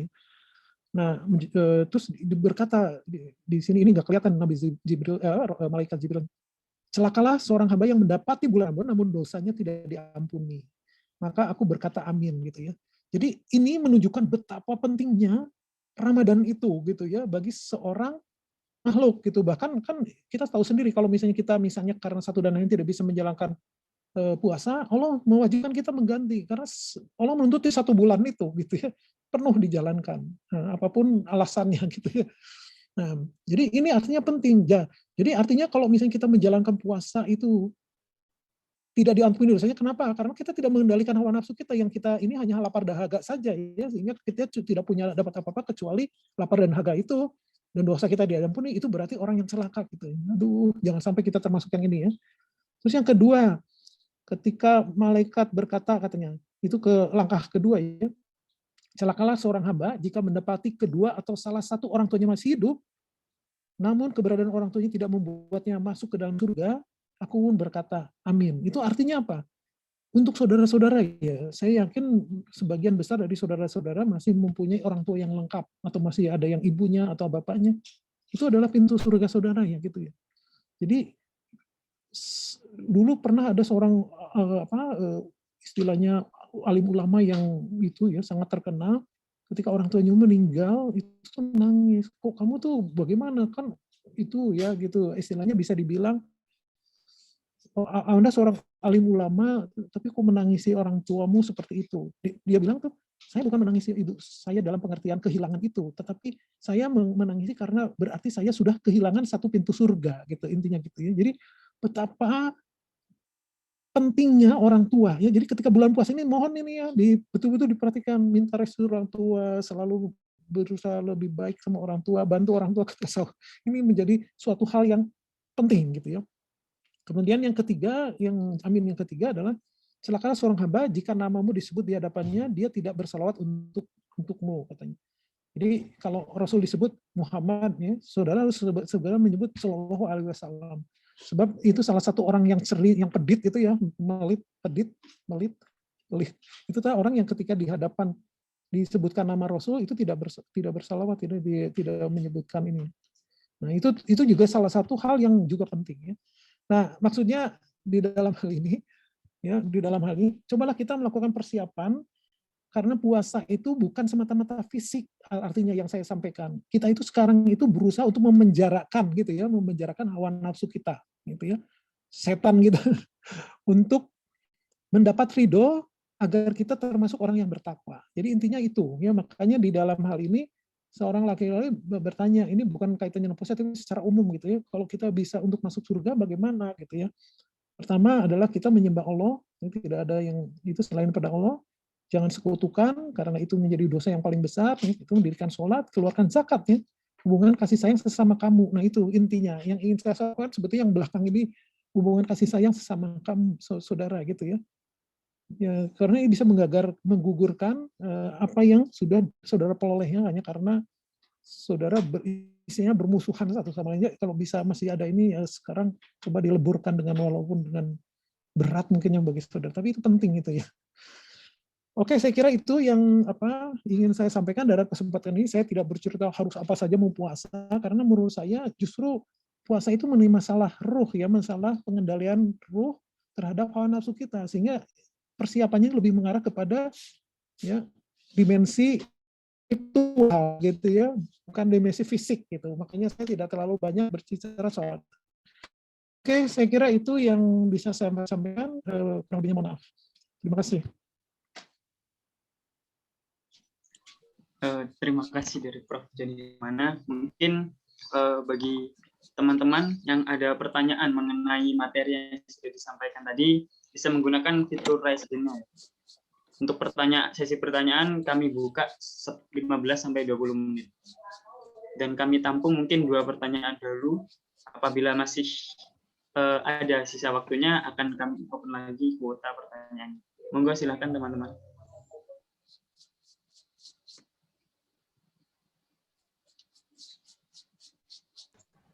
Silakan yang mau bertanya bisa langsung atau raise hand, atau kalau malu-malu ya nulis di chat boleh juga ya. Nah, iya benar kata Pak Budi. Mungkin bisa. Kelihatannya sudah jelas semua. Tadi kan juga cukup banyak poinnya kan, dibuka dari gimana sikap kita harusnya memahami perbedaan dalam agama, sampai tadi juga ada sempat implementasi puasa, yaitu pas tadi dalam kehidupan sehari-hari.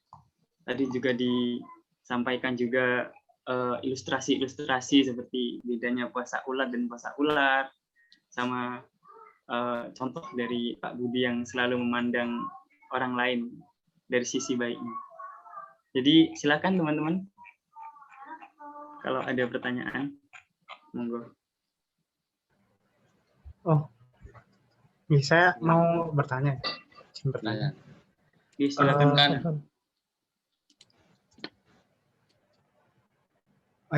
Mungkin pertanyaan ini untuk sangat mengena bagi kami para mahasiswa. Jadi istilahnya bagaimana tips memperbanyak ibadah di tengah ya banyaknya tugas gitu kan, ya juga lagi bulannya kuliah di bulan Ramadan ini, Pak. Dan juga mungkin untuk pertanyaan kedua saya terkait karena pada saat ini lagi ada pandemi terkait COVID-19.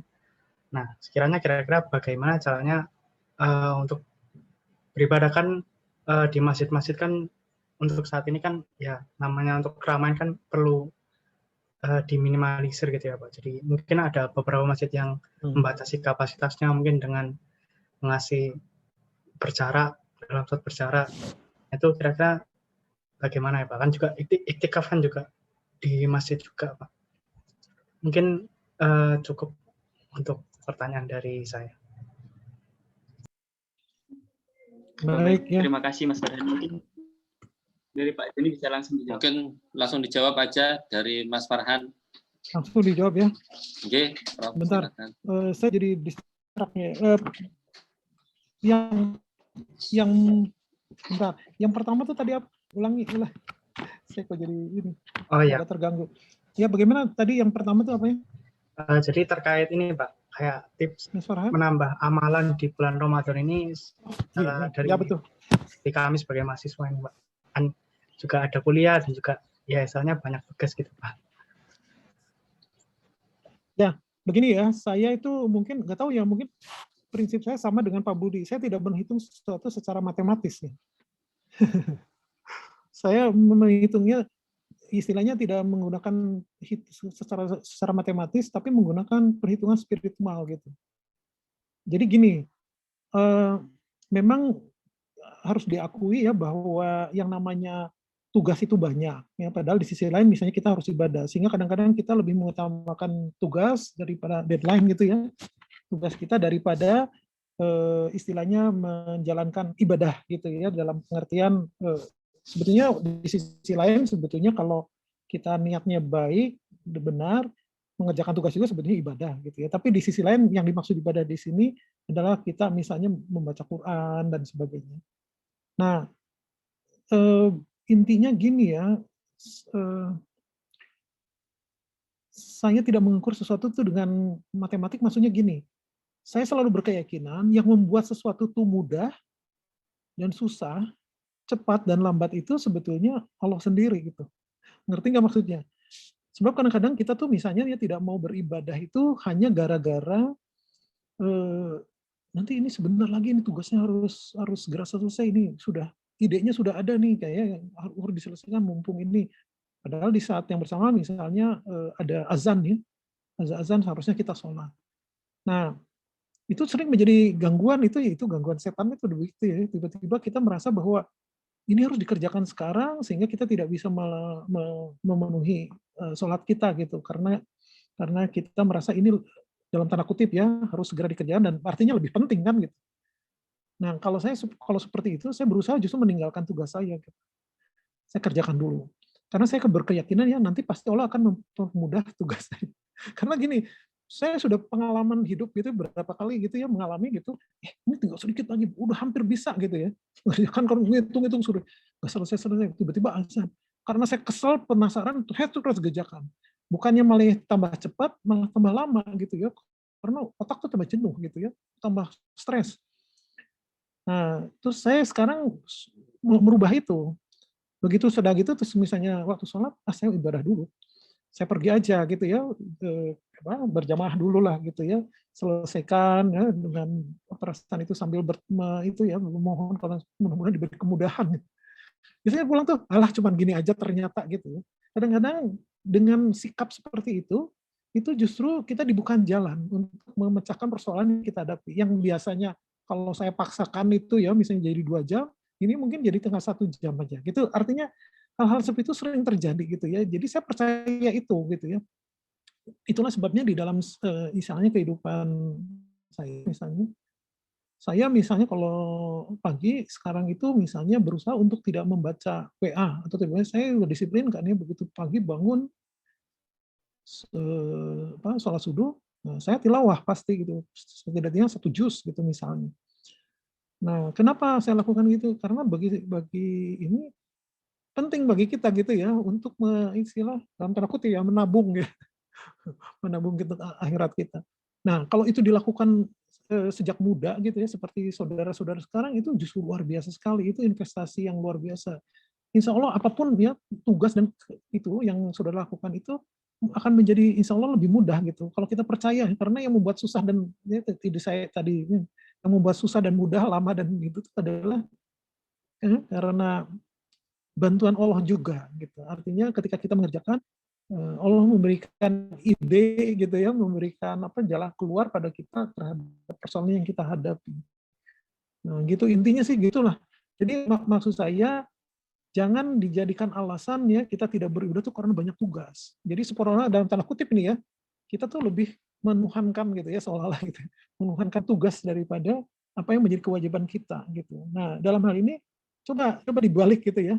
Kita pentingkan apa yang menurut Allah penting. Nanti Allah akan mementingkan apa yang menurut kita penting gitu. Artinya tuh ketika kita butuh Allah, ketika kita butuh melakukan problem solving gitu, Allah akan membantunya. Gitu. Intinya gitulah. Jadi jangan menghitung dengan matematik. Kalau dengan matematik tambah 1 sama 2. 1 di 2 kurang 1 ya sama dengan 1 dan sebagainya. Padahal di dalam matematiknya spiritual tidak begitu. Ya, kita membagi, kita punya 2 dibagikan 2 gitu dan kita tidak berharap untuk kembali, Allah yang akan menggantikannya dengan pahala yang tidak jauh lebih besar daripada yang kita harapkan gitu. Intinya gitulah. Nah, jadi menurut saya coba berusaha untuk merubah cara berpikir. Ekstrim ya mungkin bagi saudara, tapi cobalah berinteraksi seperti itu karena secara prinsip yang memudahkan segala sesuatu pada prinsipnya semua dengan izin Allah gitu. Karena itu kalau saudara yakin dengan itu nggak akan masalah. Oke, terus yang kedua tuh apa ya tadi? Ini Pak terkait Jadi lupa. amalan di bulan Ramadan untuk masalah mungkin yang amalannya dilakukan di masjid, mungkin taraweh kan masjid kan sekarang misalnya untuk keramaian kan saat ini kan sangat perlu diminimalisir gitu Pak. Jadi kan mungkin untuk kegiatan terkait iktikaf atau ya sholat taraweh atau dan mungkin ya sholat lima waktu lainnya. Memang betul ya. Jadi memang saya sendiri juga terus terang berada dalam posisi yang sama ya. Artinya dalam hal ini keinginan misalnya untuk terus di masjid misalnya, tetapi di sisi lain adanya imbauan pemerintah untuk tidak melakukan kerumunan seperti itu sehingga dibatasi gitu ya. Nah, tapi di sisi lain juga di dalam hati saya tuh istilahnya jangan sampai saya tidak sholat itu gara-gara takut sama COVID-nya.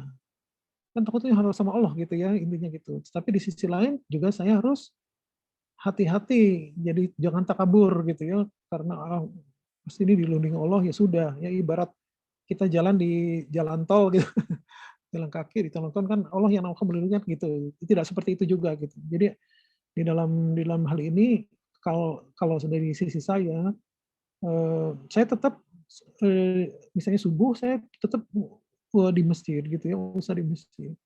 Nah, tapi hari sholat lain misalnya saya di rumah gitu. Jadi tidak meninggalkan sama sekali karena saya khawatir kalau terlalu sering frekuensinya ya 5 waktu terus dalam kondisi sekarang juga ini padahal himbauan pemerintah misalnya masih tidak membolehkan. Nah, itu seperti itu intinya. Semua istilahnya diserahkan kepada kita sendiri sebelumnya, tapi tetap memperhatikan apa yang jadi himbauan pemerintah. Misalnya untuk puasa kali ini Dewan Masjid Indonesia Pak Yusuf Kalla sudah mengatakan bahwa masjid boleh buka gitu ya, tapi dengan protokol 3M. Jadi artinya dalam hal ini ya dijalankan aja gitu ya. Tapi kemarin itu saya sempat ke luar kota ya, di Probolinggo terus kebetulan kan Jumat. Jadi saya Jumatan dulu gitu ya, mampir Jumatan. Saya pikir tuh pakai social distancing, enggak ya, rapat gitu. terus tidak semua juga pakai masker. Waduh, cilaka ya dalam hati saya. Di kiri kanan ini desek-desek gitu ya, karena mereka rapat ya, bahu dengan bahu seperti umbu. Ya sudah, kalau sudah gitu saya sudah pasrah, ya Allah, Engkau lah yang menentukan. Kan di dalam itunya ada doanya ya, Bismillahirrahmanirrahim, gitu ya. Ya Allah, dengan namamu tidak ada bahaya yang terjadi tanpa izin, bukan gitu ya. Kalau Allah tidak mengizinkan kan nanti tidak terjadi gitu ya. Bismillahirrahmanirrahim, misalnya. Nah gitu, kalau sudah gitu apalagi gitu. Saya berapa kali di Malang ya, ada daerah itu juga gitu. Waduh, kok gini ya, nggak ada social distancing ya, cilaka. Nah gitu. Intinya ya tetap jagalah, tetap waspada, dan kita ngukur diri kita sendiri ya. Kalau badan kita tidak fit, jangan dipaksakan gitu. Tapi kalau kita fit nggak apa-apa, tapi tetap menjaga jarak gitu. Nah gitu Mas, saya tidak bisa menjawab itu ya, karena intinya tuh di satu sisi kita juga harus istilahnya bijak gitu ya, karena ada keputusan bersama oleh pemerintah yang juga tentu mempertimbangkan dari masukan para ahli yang dalam bidang kesehatan maupun dari ahli agama gitu ya, sehingga ada keputusan itu. Ya sudah, kita turut karena putusan itu didasarkan kepada pertimbangan yang juga matang gitu, dan artinya dalam hal ini berani-beraninya kita melanggar itu gitu. Kalau ada apa-apa gitu ya, itu kan nggak ada dasarnya, kita hanya ego saja gitu. Jadi, tapi di sisi lain ya seperti saya sampaikan, jangan sampai kita tidak Jumatan misalnya, atau tidak ibadah di masjid itu hanya karena takut COVID gitu. Padahal kita harus takut Allah gitu. Nah makanya kita lihatnya kalau misalnya pemerintah membolehkan dengan catatan gitu ya kita jalankan aja gitu ya. Itu intinya. Itu pendapat saya Mas ya. Terima kasih. Oh ya, baik, terima kasih banyak Pak Joni. Baik, mungkin karena tidak ada lagi pertanyaan yang akan masuk, maka sesi pertanyaan saya akhiri. Oh, ada Mas Farhan. Bagaimana? Adakah pertanyaan lagi? Enggak, itu mungkin dari Mas Wildan tadi mengangkat tangan. Oh ya, mungkin. Apakah dan satu lagi Mas Wildan. Oh ya Pak. Ya. Mungkin terakhir Mas. Sekretaris umumnya Mas Wildan. Oh iya, silakan Mas Wildan. Ya, silakan. Ya Pak, izin bertanya Pak. Untuk terkait yang tentang setan dibelenggu di bulan Ramadan itu kan itu berarti itu setan itu dalam wujud yang jin itu benar-benar dibelenggu atau bagaimana ya Pak? Jadi itu apakah saat Ramadan itu kita hanya berdual dengan apa ya, yang hawa nafsu, lawamah dan amarah kita sendiri atau bagaimana? Lalu kalau misalkan kita saat Ramadan itu bermaksiat, apakah itu tandanya kita kalah dengan nafsu yang lawamah dan amarah kita sendiri tanpa adanya apa ya, gembar-gemboran dari setan, Mbak? Mungkin seperti itu. Ya, ya. Jadi ini menarik ini Mas Wildan ini ya. Jadi misalnya mengatakan, oke, kalau bulan puasa ini setan sedang dibelenggu, terus kalau kita melakukan maksiat di bulan Ramadan, berarti kita yang melakukan itu bukan atas ininya setan, tapi melakukan ini sendiri. Saya tidak bisa menjawab itu bagaimana maksudnya ya. Tapi dulu memang yang seperti yang tadi saya sampaikan, yang diajarkan guru saya itu intinya bahwa ketika setan itu dibelenggu, itu mempunyai makna bahwa kitalah yang membelenggu setan itu. Nafsu setan maksudnya, bukan setan. Nafsu setan itu gitu ya, yang ada di dalam diri kita, sehingga istilahnya jiwa kita menjadi lebih bersih dan Allah menjadi ridho karenanya gitu ya. Bukan berarti ya kan selama ini itu yang diajarkan ke saya. Tapi di sisi lain selama masa kecil saya selalu beranggapannya begitu, bahwa ketika bulan puasa setan tuh ditaliin semua gitu ya. Jadi tidak ada lagi setan gitu ya. Nah, tapi ternyata pengertian itu berubah sekarang tuh gitu ya. Jadi yang disebut dengan setan diikat itu adalah kitalah yang mengikatnya gitu. Nafsu setan kita gitu, intinya gitu. Walau alam bisawabnya saya tidak bisa menjawab dengan baik ya, karena hanya itu yang bisa saya jawab gitu. Mungkin Pak Budi malah tahu. Bagaimana Pak Budi? Ya, sudah betul Prof. Joni, Prof. Joni saya sudah betul.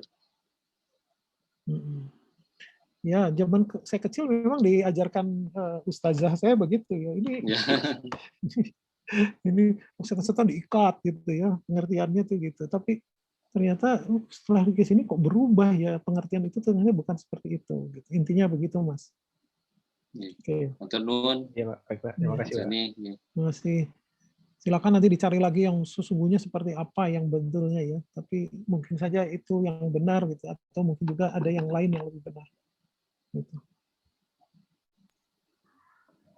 Baik, terima kasih Prof. Joni. Mungkin dari teman-teman ada yang mau bertanya lagi, silahkan untuk pertanyaan terakhir.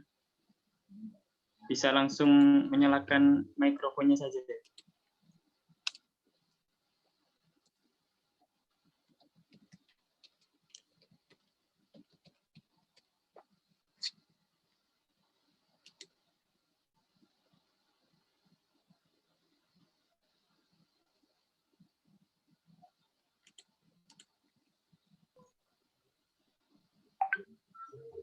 Baik, saya rasa mungkin sudah jelas apa yang disampaikan sama Prof. Joni tadi. Untuk Prof. Joni mungkin bisa memberikan sepatah dua patah kata sebagai closing statement dan pesan bagi kami supaya siap dalam menjalani ibadah di bulan Ramadan nanti dengan segala keterbatasannya di tengah pandemi ini. Baik ya, saya mau menyampaikan dua pesan sebetulnya. Pesan pertama adalah pesan jangka pendek gitu ya. Artinya bahwa dalam hal ini saya berharap supaya saudara-saudara itu mampu menjalankan puasa itu dengan baik, mampu membelenggu setan-setan, nafsu-nafsu setan yang ada di dalam dirinya, sehingga pada akhirnya Allah menjadi ridho kepada kita dan kemudian saudara-saudara mendapatkan derajat takwa seperti yang dijanjikan oleh Allah. Ya, amin. Itu yang pertama. Terus yang kedua, istilahnya pesan jangka panjangnya. Saya berharap bahwa saudara-saudara yang terlibat di LPPI ini bisa menjadi agen-agen pembaharuan dalam pembangunan bangsa kita, khususnya yang mempunyai nafas keislaman yang baik gitu ya. Bukan mereka-mereka yang mempunyai pemikiran sempit gitu ya, sehingga yang terjadi adalah proses pengkotak-kotakan yang akibatnya justru menghancurkan atau menurunkan marwah Islam itu sendiri gitu ya. Jadi artinya bahwa Islam itu adalah rahmatan lil alamin yang mampu menyelamatkan dunia gitu, menyelamatkan manusia di dunia ini. Karena itu saudara-saudara saya harapkan bisa menjadi agen-agen perubahan tersebut yang sekaligus bisa mengangkat marwah Islamnya secara nasional maupun bahkan global. Ibaratnya sih Al-Fatih gitu ya, yang usianya waktu itu masih 19 tahun, kemudian dia mampu menaklukkan ini ya, Konstantinopel seperti yang disampaikan itu dengan cara yang semua orang tidak menduga sebelumnya gitu ya, karena teknologi perang yang dia gunakan itu luar biasa gitu ya, sangat out of the box gitu ya. Saya membaca sebentar ya, dia itu 21 tahun apa 19 tahun saya lupa ya itunya. Saya kurang begitu ingat, tapi saya baca bukunya lengkap ya. Bagaimana dia menjalankan strategi perangnya itu sehingga bisa mengalahkan Romawi Timur setelah sekian puluh apa ratus tahun gitu ya, tidak bisa ditaklukkan gitu. Luar biasa sekali. Oke, gitu saja saya kira harapan saya, kurang lebihnya mohon maaf. Wassalamualaikum warahmatullahi wabarakatuh. Waalaikumsalam warahmatullahi wabarakatuh. Umur 21 tahun. 21 tahun ya, 21 tahun. Oke. Mohon izin ada salam dari Putri Wulan. Oh ya, Putri Wulan ya. Mohon izin, beliau belum bisa hadir. Oh iya. Salam untuk beliau ya, salam hormat. Oke, kan saya sampaikan. Matur nuwun, Prof. Joni. Baik, mungkin selanjutnya acara ini akan ditutup dengan doa. Mungkin yang memimpin doa bisa Prof. Joni atau Pak Budi, monggo yang monggo Prof. Joni yang lebih alim ya. Enggak, Allah ini semua Allah yang tahu, Pak. Oke, baik, kita kita bersama-sama menundukkan kepala untuk berdoa kehadirat Allah Subhanahu wa taala agar kita diberi kemudahan dan kelancaran dalam menjalankan ibadah Ramadan yang akan kita jalani minggu depan. Mudah-mudahan Allah ridho dan kemudian menerima amal ibadah kita dengan baik. Al-Fatihah. A'udzubillahi minasyaitonirrajim. Bismillahirrahmanirrahim. Alhamdulillahirabbil alamin. Arrahmanirrahim. Maliki yaumiddin. Iyyaka na'budu wa iyyaka nasta'in. Ihdinas siratal mustaqim. Siratal ladzina an'amta 'alaihim ghairil maghdubi 'alaihim waladdallin. Amin. A'udzubillahi minasyaitonirrajim. Bismillahirrahmanirrahim. Alhamdulillahirabbil alamin. Hamdan yuwafi ni'amahu wa yukafi mazidah. Ya Rabbana lakal hamdu kama yanbaghi li jalalika wajhika karim wa azimi sultanik. Allahumma sholli wa sallim ala sayyidina Muhammad wa ala ali sayyidina Muhammad.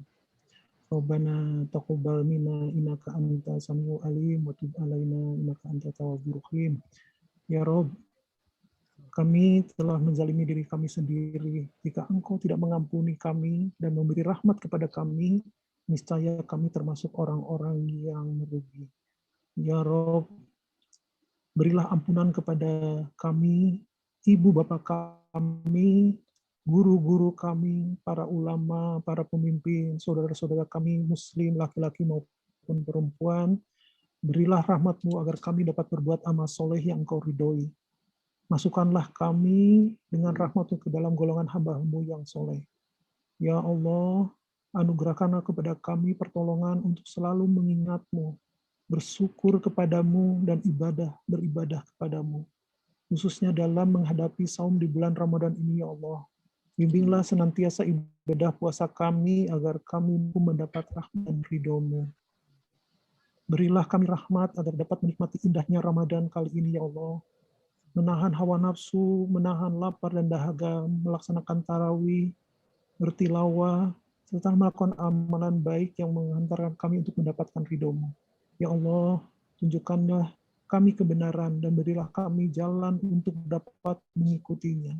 Dan tunjukkanlah kami kebatilan dan berikanlah kami kemampuan untuk menjauhinya. Ya Allah, ya Tuhan kami, janganlah Engkau palingkan hati kami setelah Engkau anugerahkan kepada kami petunjuk dan berilah kami rahmat untuk berada tetap di sisi-Mu.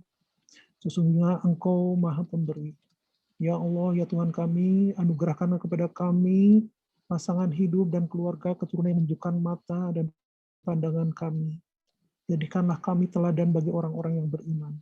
Allahumma timlana bihusnil khotimah, wala tahtim alaina bisu'il khotimah. Ya Allah, matikanlah kami dalam keadaan husnul khotimah, dan janganlah kami meninggal dalam keadaan su'ul khotimah. Rabbana atina fid dunya hasanah wa fil akhirati hasanah wa qina azabannar. Wassallallahu ala sayyidina Muhammad wa ala alihi washabihi ajmain. Subhanaka rabbil izzati amma yasifun wa salamun ala mursalin walhamdulillahi rabbil alamin. Terima kasih. Yang lebihnya mohon maaf. Wassalamualaikum warahmatullahi wabarakatuh. Waalaikumsalam warahmatullahi wabarakatuh. Selanjutnya ada sedikit kenang-kenangan dari Al-Habib, yaitu sertifikat yang akan diwakilkan penyampaiannya oleh Mas Farhan selaku Ketua Umum. Monggo Mas Farhan. Oke, baik, terima kasih Mas Andi. Ya, mungkin bisa ini dimulai untuk share screen.